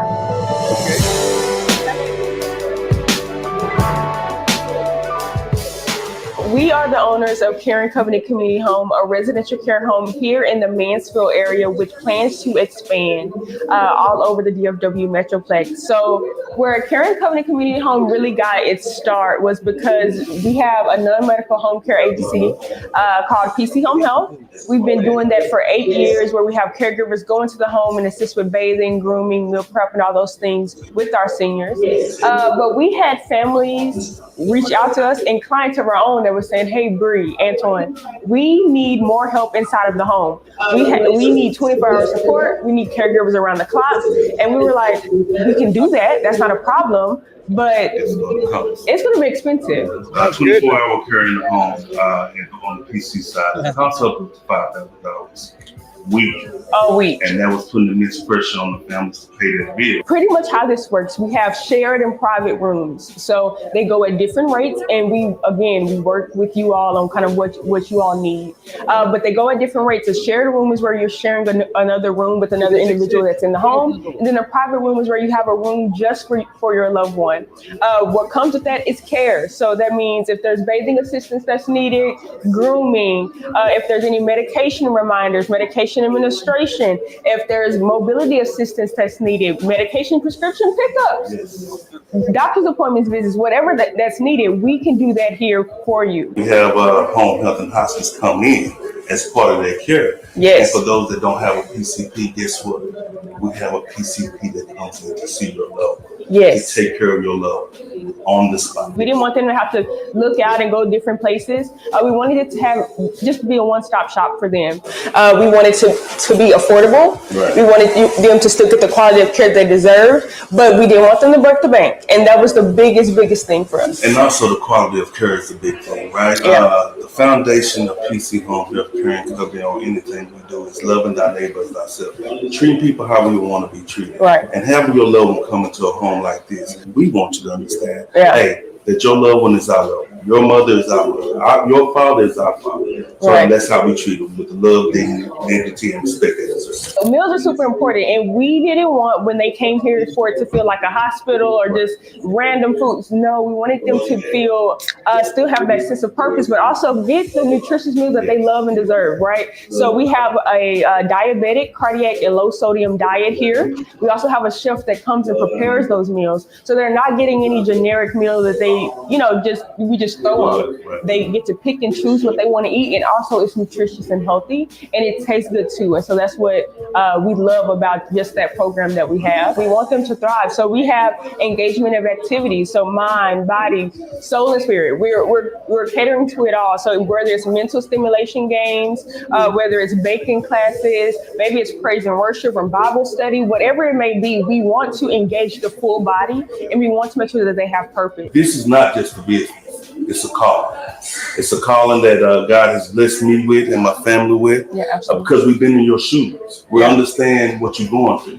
With our grandmother having dementia and trying to figure it out day to day, not having the right answers, not knowing really where to go. Right. We had to figure that out. So in this calling, in this purpose, in this vision that God has given us, the foundation of it is Matthew 22, 37 and 39. A lawyer asked, God, which is the greatest commandment of the law? Jesus responded, to love God with all thy heart, mind, and soul. And he said the second one is like unto it, to love thy neighbor as thyself. And that's the foundation that all our caregivers give to your family member. This is what it's built on. And one of the really cool things about this home, because you think, okay, it's just a residential care home, it's just a home where they come in, but no, we took every detail in account. So our bathrooms are configured for wheelchair accessibility. The doors are widened, toilets are even raised to 19 inches high, so there's no squatting, prevention of falls. It's easy access in and out of the showers. Grab bars are everywhere. Again, our goal was trying to make this home feel like the safest place to be, but also it's easy and accessible for the caregivers and the families to do what they need to do in there and get out safely. Our caregivers and our residents, they love the party. We celebrate their birthday, right? We bring their family in, we celebrate their birthday. There's music going, they playing games, they're dancing. I wish we had some video to show you that. But it's an awesome family experience. It's their home, and that's what we enjoy. Absolutely. One thing that is super important to us here at Caring Covenant Community Home is also bringing those resources inside of the home. And so when we have home health, hospice, and our PCPs coming in, not only do they just provide the service, but they also engage them in those activities. So they have chaplains that come from their businesses to come and assist with praise and worship or Sunday service and things like that. They're also engaging them in the bingo games and things like that, because again, it's also important that the resources aren't just coming in just to provide the care. They're also engaging with them so they understand the agency that's coming in to help provide that care. This is building a relationship.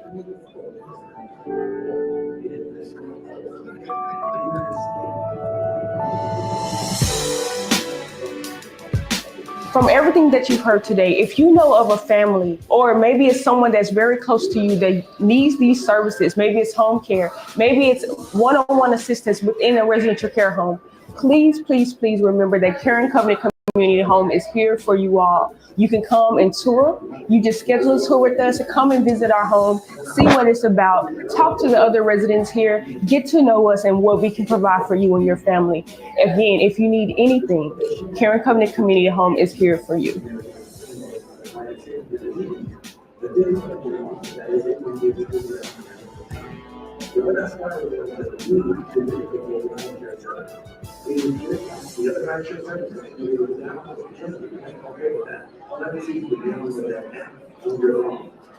Her life and music event. Anyone can do that. And going around in the community or propose in the community to use the things that they can't get around. Super easy. Very easy. So it's just like you go around and you go to a store. You're going to step away, go to the store, that's what you make this community. You also want to go to the art shop and do something. What are the things friends and friends are doing? You can check it around. The traditional service. You're going to church. Go to church. I need your help. There's others that need this service and need this help. We're trying to change individually one life at a time. Get people back out. Like you said, share a personal story. So I have two caregivers for my parents. Dad has dementia and he's still doing Alzheimer's. And it's always a challenge in giving them Yes. And I found out with my mother, one thing we all have is very important. We got our daughter. We just what we was keen to take away is right now we're coming to the present. Our little this is something that we can do. So who's actually getting the money that they need to train? So they're not just sitting on that Instagram. They're going places to carry it and have what they're going to. They can get back to their family and friends, and they're going to replicate. Take a actually have a high influence, meaning that yes. And so what happens to them is that isolate. So what do we use them using that to isolate them and look at excellence in life? So now we have certain Question for you, is the emphasis on the patient or is the emphasis of what you're doing on the actual caregiver or driver? Because our personal and professional experience with this is once the keys are taken away, it's all about mental freedom, but I think it's all about independence. And I'm glad you said that, it's both. So the caregiver is going to go before on this journey about care. The individual is in that they also has to rely on something. So that's the difference is that they can still function, still get around, still get around. Some families do as a friend. So you can put right in that, and that's how you can get for it. And we'll talk to you as I say, help, have more entities, help us so they don't have a burden having to pay for their service because they didn't have to watch the disease. So I have two people I like to bring. They pass it online in my regular presentation here with the analysis. Hello. Thanks for watching. My name is Pastor Marlon Locke, senior pastor at Unity Gospel Prayer here in Milwaukee. So, Pastor Locke, you're just such a force in the community, and very familiar with it. How have you utilized this program given your faith experience? What God is doing is to have those families that can come to worship, to have those families that can come and feel part, to have somebody picking you up, they care. Nobody cares unless you help them, so they don't want you care. So what he's doing for our community, for our city, is amazing. So just to be a part of it means so much. But how does the business make money? Yes, so we're doing that for the money. Yes. With you, it's always about the money. So here, you know about our resources that are out there, so that's the market side of it. We have drivers that are still able to be traditional drivers. People that take the long, take the bus, take the weird day around the community. So that's part of the that. Again, we're focusing on more instances to help us to not have to charge people who are impacted by the day. They could use insurance and all that as well. But the money part of it is focused on being able to say, I'll give $1 extra of my service around to give somebody else. So that helps us. But we need more drivers. Yes, sir. Exactly. Thank you very much.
It's not the most earliest thing, we still got to watch it.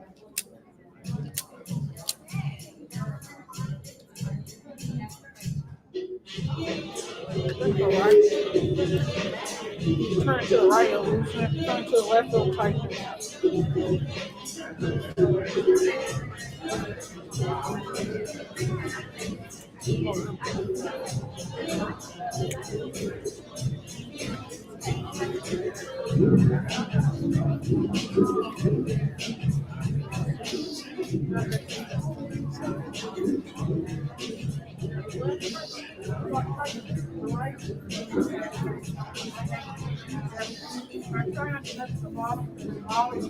Yeah, let me just leave it tight. So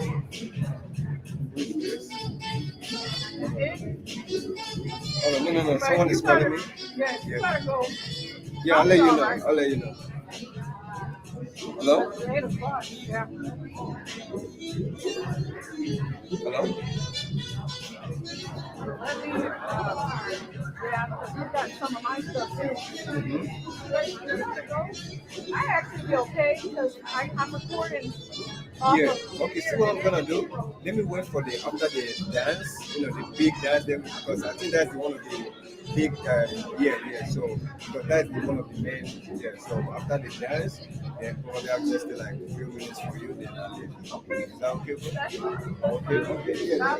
Let me just take you with my camera because once they are since the middle camera is not here, so I'll be able to move around, capture more angles. So when I'm not recording, so I'm keeping my battery everything. So, I'm with you on that. yeah, so but I have an extra, I always come with extra money. Oh yeah, I got you. Yeah, I think I bought four batteries, just in case. I don't do Yeah, the portable. Yeah, I used to I want to try doing it, but my gimbal, there's no accessibility. Now your gimbal, you can connect lights, monitor, you see what for mic and do none of that. Thank you. He's gonna keep because he probably it's almost 8, so he might be leaving soon too. He's gonna stick around for the dancers and go. Yeah. So, I would keep the gimbal that way you can wrap it up and Oh, go do out. you work with Celestine? Do you work? I just met them. Oh, you just met her? Due to Because dissertation. I was talking to the lady, she was like, hey, that you guys are doing good. I was like, yeah, I work for you. That's what I told her. He was like, yeah. Oh, your own thing, man. Yeah. No, I want not your hustle. No, I was just trying to network for people with That's right. Because she looks for people. The reason why they asked me because I was already filming this film, and they needed someone, even though he's a videographer. He doesn't have equipment. He does more project stuff. So since I was filming this event already, they're like, well, let's go ahead and can we use your equipment? Yeah, me, I'm just looking for models. Because I'm trying to probably 2 years, I'm trying to start doing my own movie. Oh. Yeah, so that's why I'm projecting it mix Hispanic and African. Yeah, so I'm just meet some people that can be interested. You know what I'm saying? If they're interested, I'll be I was talking to her, she was like, that's a good thing. She was like, hey, she's still looking for Yes, she is. You know, she Yes, was she like, is. like, you know, I thought if I can bring people from June to, I was like, yeah, but I That's was a like, team. Right yeah, I was like, hey, but my goal is like, I'm trying to build my own movie industry, like, you know, because look at this routine they are doing, right? Yes. Do you see any young person? You can count how many of them, No. about 5. See what I mean? So this kind of thing that you need to bring, like, you know, people like, okay, yeah, that's different. Yeah.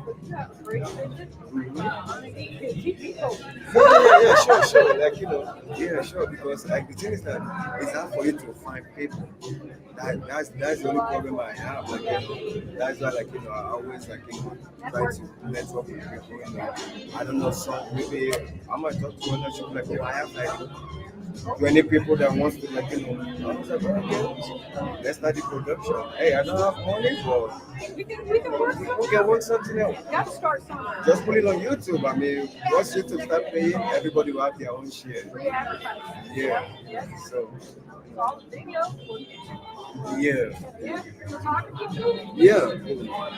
She tried to keep going. Yeah, that's how, you know, I'm talking to you. You know, I will try to go to some state if it's something is interesting, like, you know, I'll just put it on a list, you know, people communication with, you know, like, yeah. It's good.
A mí también me gusta el Canada Dry. Este es mi favorito.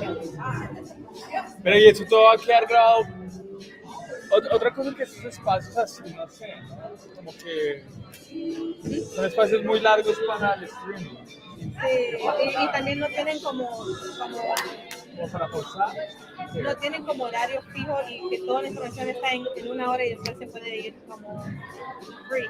Ahorita pero yo le dije eso, yo le comenté eso, porque si tienen invertidos personas que van a donar dinero aquí, ellos necesitan tener toda la información en los primeros 30 minutos. Que este proyecto, como que, porque quieren dinero, pero él no entendió eso, él quería como ser más personal, pero yo digo, nadie va a estar para poner atención a 3 horas. Es que él me preguntó, quería hablar conmigo, pero yo regreso.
Check, check, check. Hello, everyone. Hello, hello. I know you already know one. Give a hand clap for that food. And I see that y'all have no more on y'all plate. But one has already eaten and getting that food as well. As we're going to continue on to our second half, as everybody gets their food and have a seat. This is also a way for us to build these funds, to be able to build this Dementia Village project. So we are doing that. So you're going to see a way to help us some more. So you're going to have Anita's going to come around. We're doing a 50-50 rally. So there's going to be a ticket that's going to come around that you can purchase more than one. And as you get these tickets, at the end, we will give a grand total. And the person that actually has that ticket will get the half of that grand total. So as they come around, please take your time, think about it, and get as many tickets as possible. This is I think this is just like informative, but not necessarily. There's a QR code that you'll see on the screen. That QR code will also be a way for you to help us in this process. ¿Puedo hablar contigo? ¿Puedo decir algo y tú me corriges? Ok. Presentación de danzas, ¿cómo se dice eso? Aragonés. Aragonés. Es un honor presentar las danzas Aragonés, Texas, un vibrante conjunto de mujeres venezolanas que encarnan. Oh no, shit, I ain't gonna do that. I'm gonna do English. Porque es bastante, es mucho. Se tienen que cortar eso. Porque yo voy a presentarlas. Y yo, ¡Hola! Bienvenidos, presentación de danza. Tienes que hacer latino mode. Oh man, I want to record that. No, pero la cosa es que no puedo decir todo eso y después todo esto y después no. En inglés. Es mucho. Inglés. Y todo el mundo aquí di es todo más eso en inglés y al final dices como esta es la con danza. ustedes. Ah, ok, con ustedes, ¿verdad? Y después esta es la segunda. Esta es el argentino. Con ustedes, Alma Salvaje. Okay. So, in honor, ¿verdad? Sí. Sí, con ustedes, Alma Salvaje. Nice. In an honor, it's an honor to fund a group of dancers, entire country of Argentina, from northern to south, with every moment. Alma. ¿Cómo se llama el doctor Yamamoto? ¿Por qué? ¿Cómo se llama? Yamamoto. Porque la señora que está al lado de él, de Mission Orange, ¿cómo se llama ella? Sí, Andrea. Andrea, ¿verdad? No hay problema. Tengo que practicar ahorita porque voy a presentar. ¿Qué tal la comida? ¿Qué tal el sol? ¿Ya habían comido? Ya había comido. Estaba lleno. Te voy a grabar y digo que no, ¿o qué? Que todavía no. Creo que todavía no va a presentar.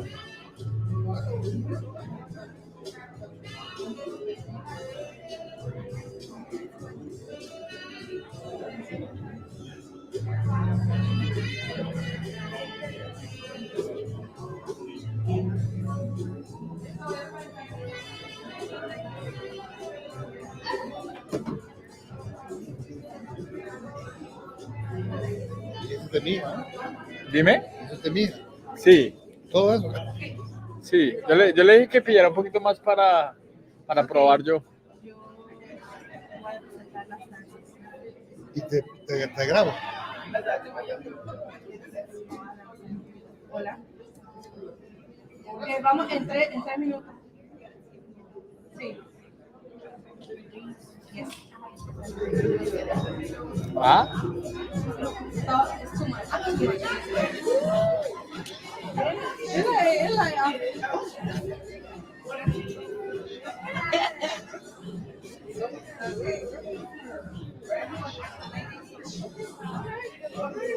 Right. You'll present them?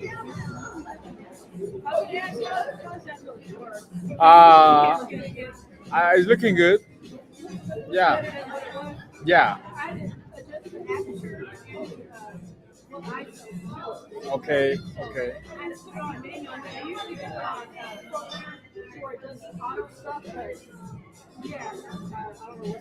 Yeah, don't worry. It's looking good.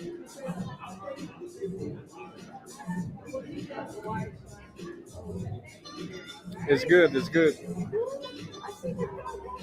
Yeah, I got it, you know. Sebastian on the desk.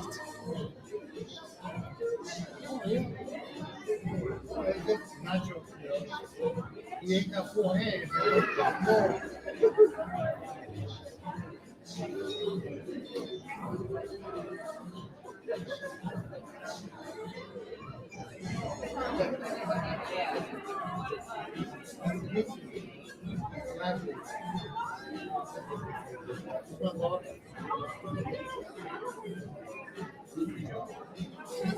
I got a job here.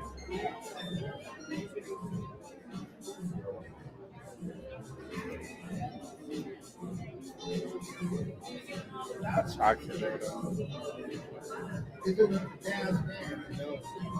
Whatever happens to her.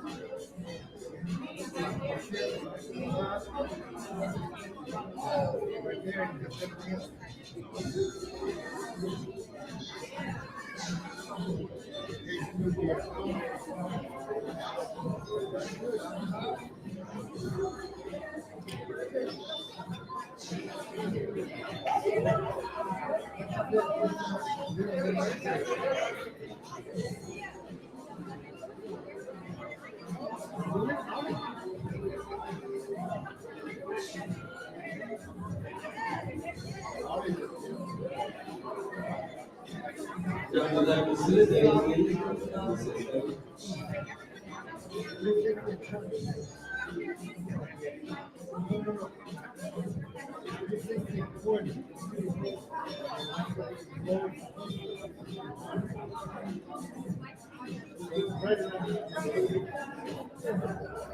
Remember that. How long do you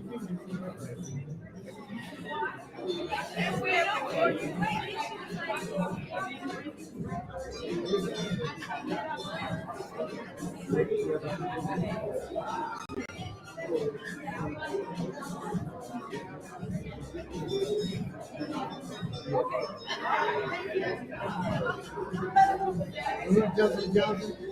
I lived there for almost 40 years. Johnson & Johnson now, you come to church, tear down as warehouses. That's my next to the woods, man.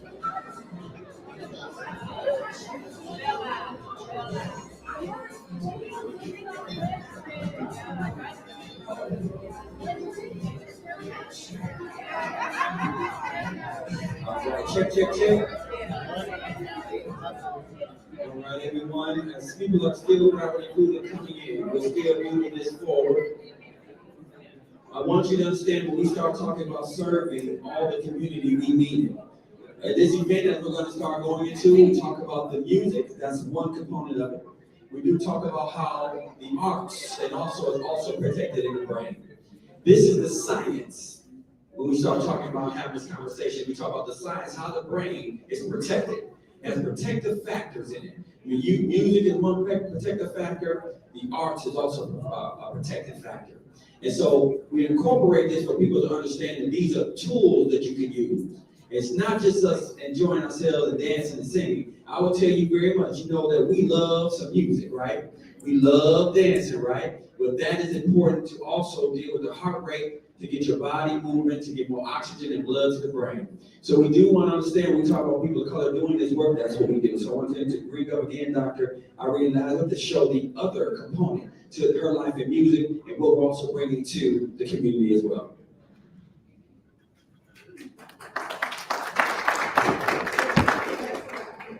Thank you. Good evening. So now I will be the MC for the night in regards to these cultural dances. So let me present to you Danzas Araguaney, Texas. It's an honor to present to you Danzas Araguaney, Texas, a vibrant ensemble of Venezuelan women who embody the spirit of tradition, culture, and artistic expression. Each member is dedicated to nurturing her roots and proudly showcasing the beauty of Venezuelan folklore.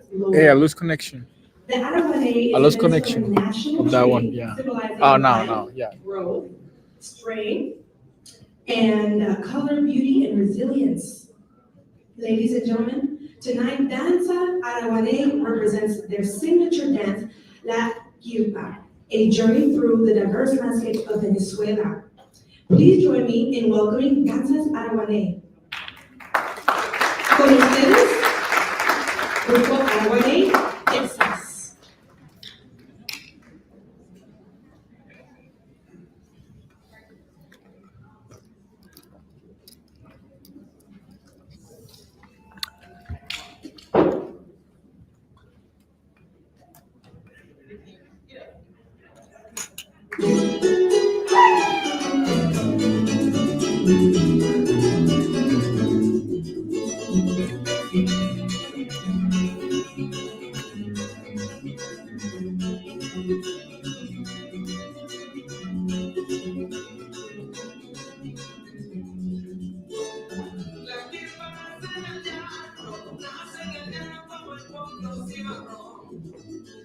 Y los llaneros la doman, oye la doman famosos caribeanos, son cantadores de su campo, de ponen gracia y sabor, caballo libre y jinete suelo de gloria y amor. Ella no tiene bellezas y un inmenso corazón, marinas viejas provincia, estrella de gran valor, el pabellón nacional, te nos encontramos honor, porque tú fuiste refugio de nuestro libertador.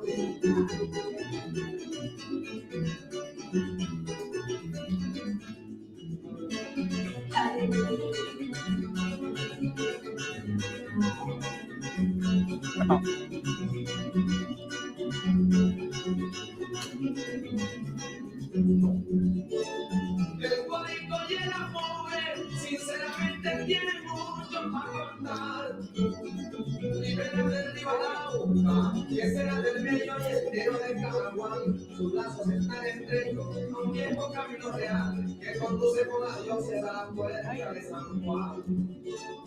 Allá en Guayana también hay cosas bellas para cantar y soñar. Tierra de agua y progreso, y un valioso mineral santo del ángel que no tiende pudiera mirar por la brisa matutina en un velo de cristal. A orillas del mar Caribe en un rincón oriental, el del suelo cubanés, muy cubanes cuna del gran mariscal. Antonio se le sube, su nombre sea inmortal, que el Señor en su trono le haya guardado un lugar.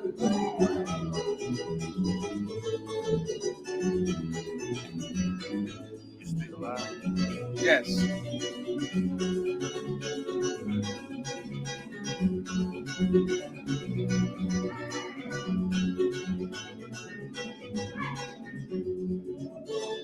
Por allá que el infinito se oye un canto de sirena, y un corazón se estremece, ay, se estremece cuando las olas le pegan, en la inquietud de las aguas se ve el perfil de una estrella, que escogió como refugio la tierra margariteña. Es cuestión del provinciano darle la mano al que llega. Por eso nos orienta orientales, centrales y occidentales tienen tantas cosas bellas. Amores cantar bonito, gritar una periquera, siempre y cuando el pecho sienta lo que pronuncia la lengua. Yo como hijo del llano, vivo adorando mi tierra. Tengo un himno nacional, muy nacional, tengo una linda bandera, tengo un escudo precioso, tengo el alma mochilera y tengo una patria grande que se llama Venezuela.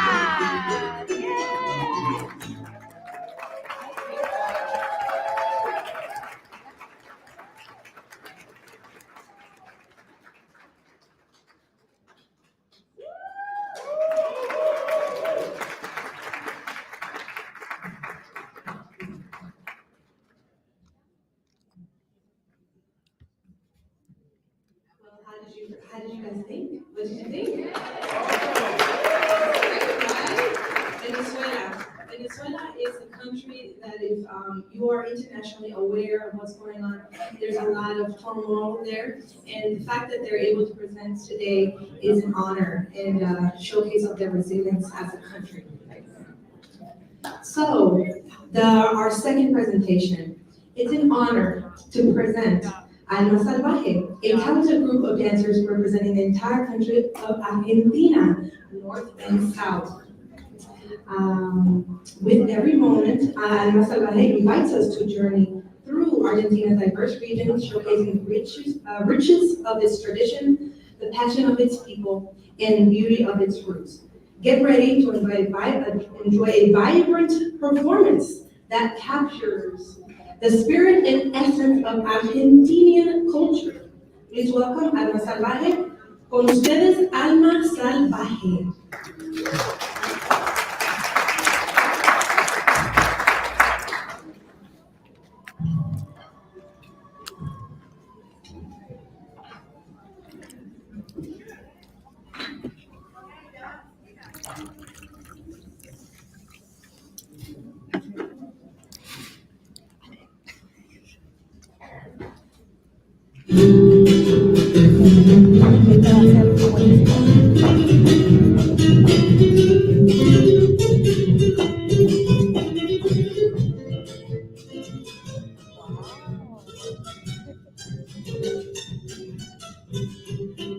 Me llevé sin preguntarte ni tu nombre, con mi brazo encadenado a tu cintura, pasaste tu integridad y tu ternura, para amar sin más razones que el amor.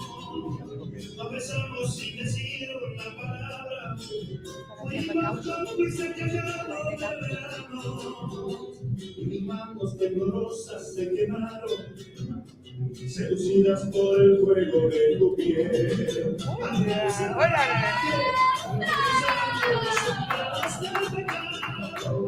el puñal de la pasión nos deja claro, sin derramar ni una gotita de dolor. Amor salvaje, como una selva tropical nos incendiamos, y en un instante sin saber que nos dejamos, y una ramita de ilusión para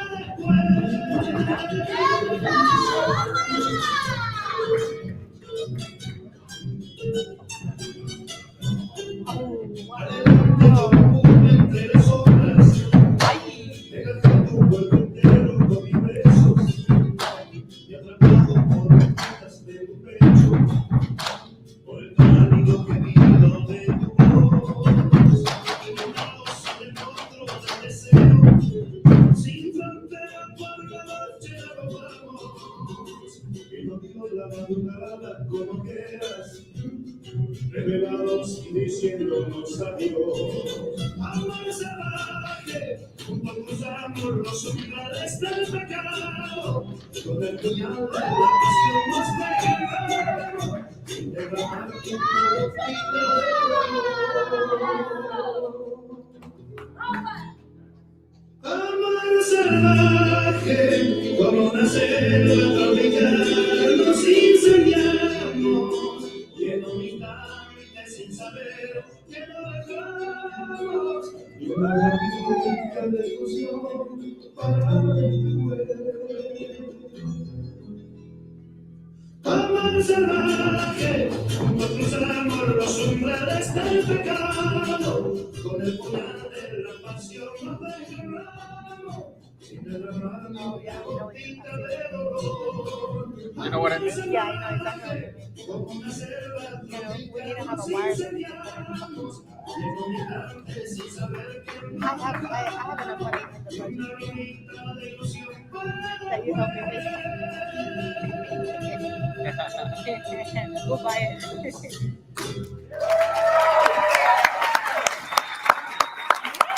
Hey, oh my God. Yeah, no, es 12 minutos. Another one? 12 minutos.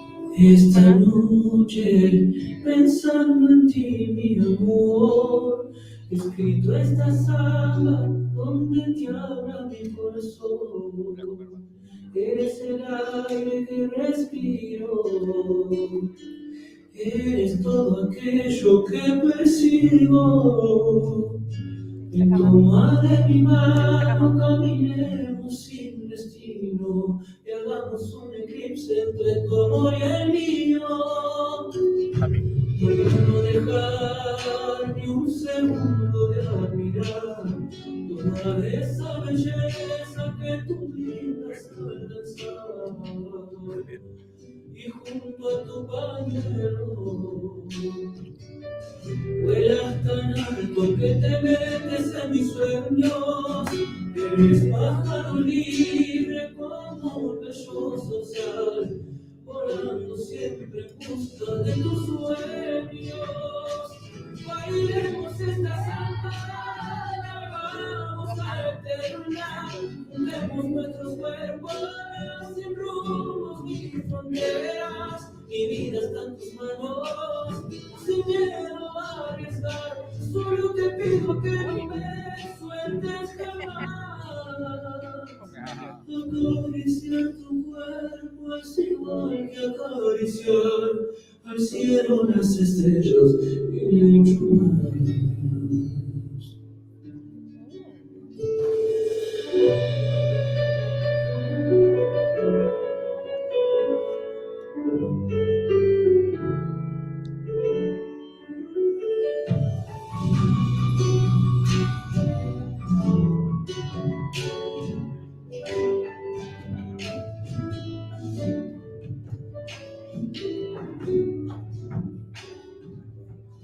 Que removiste todo en mi interior, que has hecho renacer sentimientos enterrados con tu forma tan pura.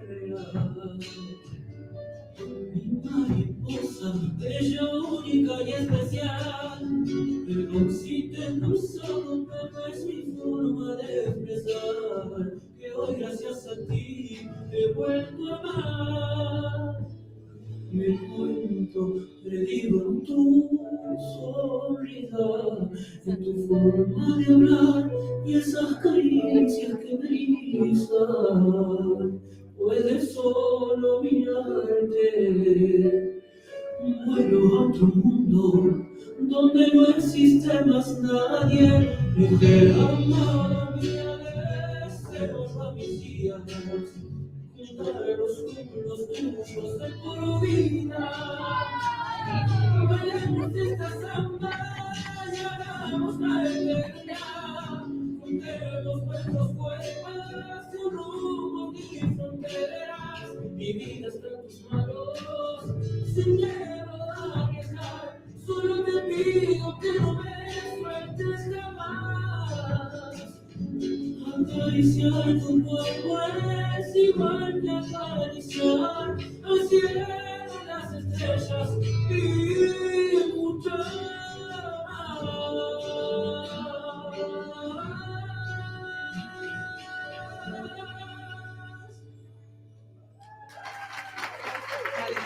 We need to get him as the second camera. That'd be cool.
12 minutes. That's 12 minutes. Where we at now?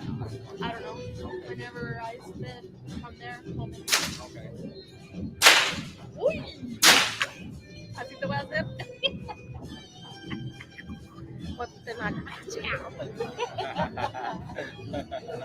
Ahora vas a enderezarte. Uy. Oh my God. I love it. I love them. Oh my God. Okay, so now they're done.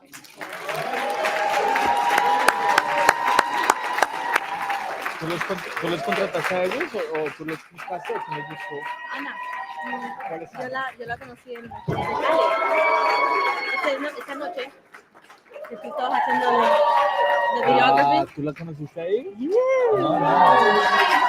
Ana baila, pero ella no bailó. Pero ella organizó, ella tiene todas las canciones. No, ¿Y ella no saca no? She didn't come by here to say hi. I'll show you. ¿Ella es colombiana? Yes. Oh, no me acuerdo.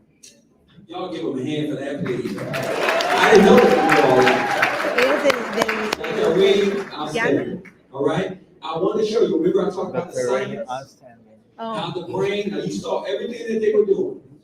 All right. So I want to show you something that I use in my teaching and my training when we talk about this in our community and understanding how the brain works. I use it called the rerouted brain.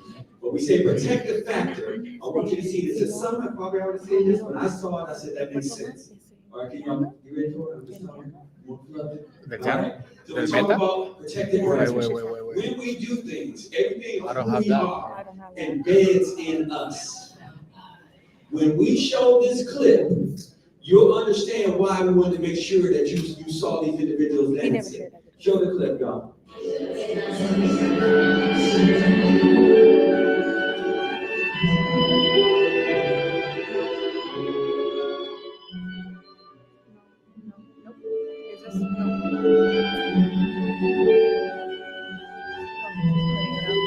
That's horrible.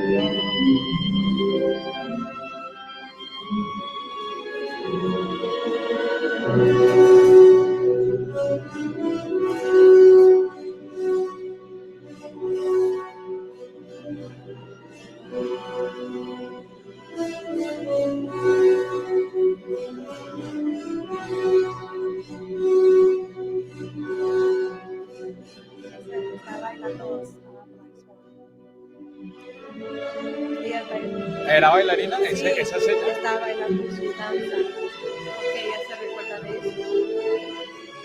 Esa es la experiencia entre la música y la memoria.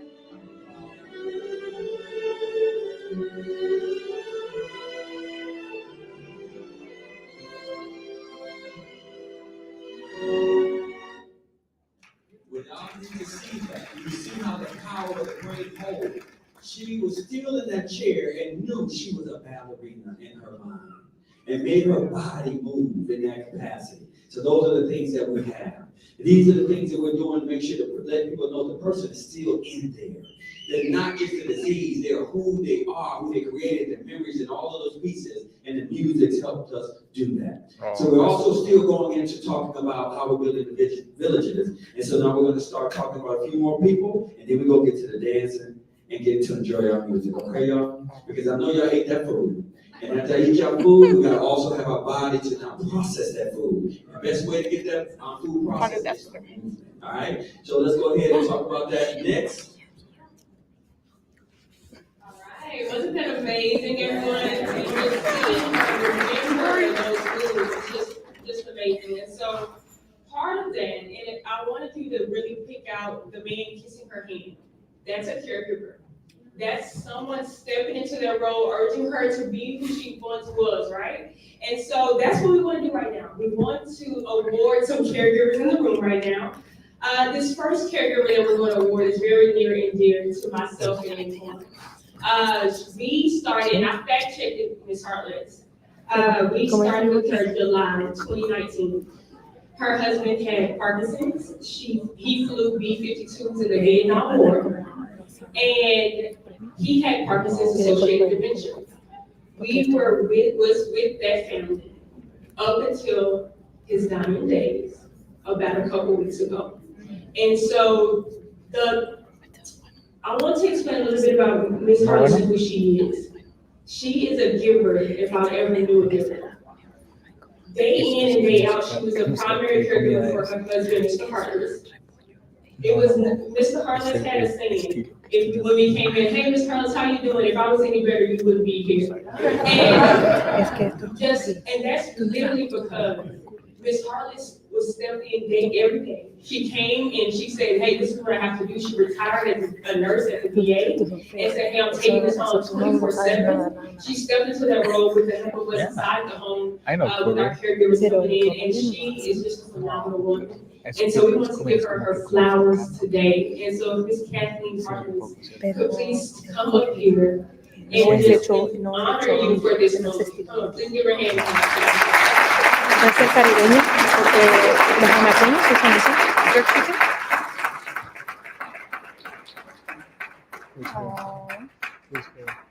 She's the one who won the award. Which award? I was paying attention. We were talking about the courage. I'm usually not speechless. I think PC Home Health helped me to keep my husband home. Scott retired military, flew in Vietnam. He flew B-52s, but he was also forward air controller in Vietnam. I wish people had known who he was before he became ill. And he would take, when he was still able to talk, he would take the PC Home Health caregivers around our house and he would show them the planes he flew and talk about history and about how important that is. I'm touched. I think the Lord knew that my husband needed a nurse because even though he did have dementia with Parkinson's, but Parkinson's is a story unto itself. And I'm honored, I'm blessed by all of them. They become family to us. And thank you. Thank you for tonight. Just thank you.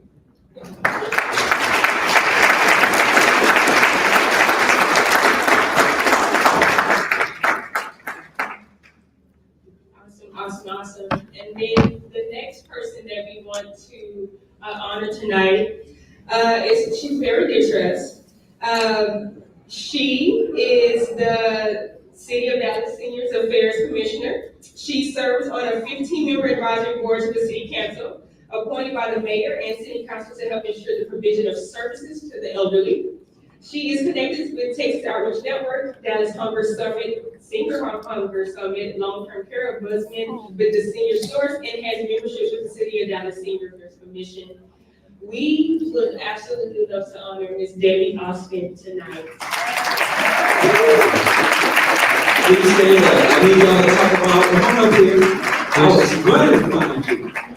When I talk about a village, when I talk about what it took to get here, when God giving you an angel, when God giving you stuff to build with me, she came to 2 of my sessions. And in my session, we talked about the Dementia Village Project.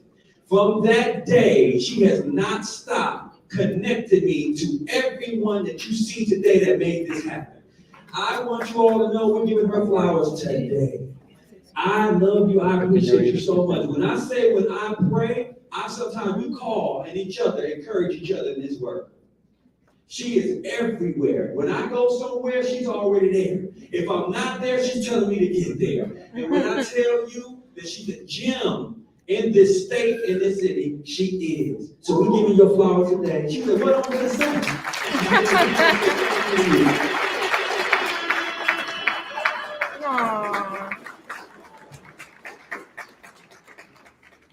Everyone, please, your son, daughter, please come on and grab this for her. Come on there, say something. I know you got some. You talk about the advocate, she don't play. Well, I think she already told you that I have a gerontology degree from UC Southwestern. while I was working on that degree, I did a work study at the Alzheimer's Association back in the day when it was over on Swiss Avenue in the Meadows Foundation, those little gingerbread houses. And they had their own helpline. When people had a problem, they called in.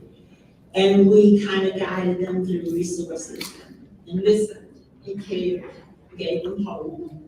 And I was bitten by the bug again because I had worked on a work study at the Old Visiting Nurses Adult Daycare Center back when I was in junior college. And the seniors there just had a special place in my heart because I thought, by the grace of God, one day I will be a senior, right? So I wanted to do everything I could to help them. An invitation from the Alzheimer's Association to attend one of Dr. Bashir's meetings led me to him, to Bree, to Antoine, and all of this village. And the cause that they had was dear to my heart. As a senior affairs commissioner, I served the seniors in my district and all the seniors in the city of Dallas. And if I tell you there is so much need for what this village is doing, there's a great need, a greater need than you can imagine. So I'm proud to be a part of this. Thank you for thanking me. And if there's anything that I can do for any of you, let me know. Because I believe in we all work together, we're all a network, we all have the same cause. And we all must have it in our hearts. So we would be so thank you.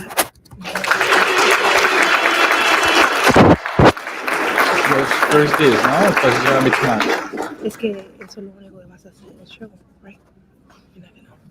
All right, so again, we just want to take that time to really honor some key people in one, helping us on this journey for the Dementia Village, but also to honor some caregivers here and near to us as we go forward. So one of the next things I want to do is I want to talk a little bit about some of those portraits I know y'all see down here.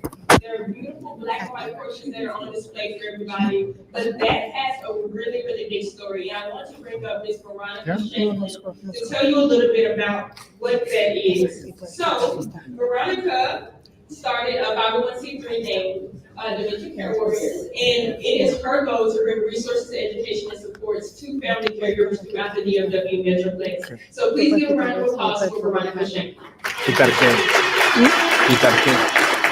Como esto, esta parte, pero ya cuando es un momento de...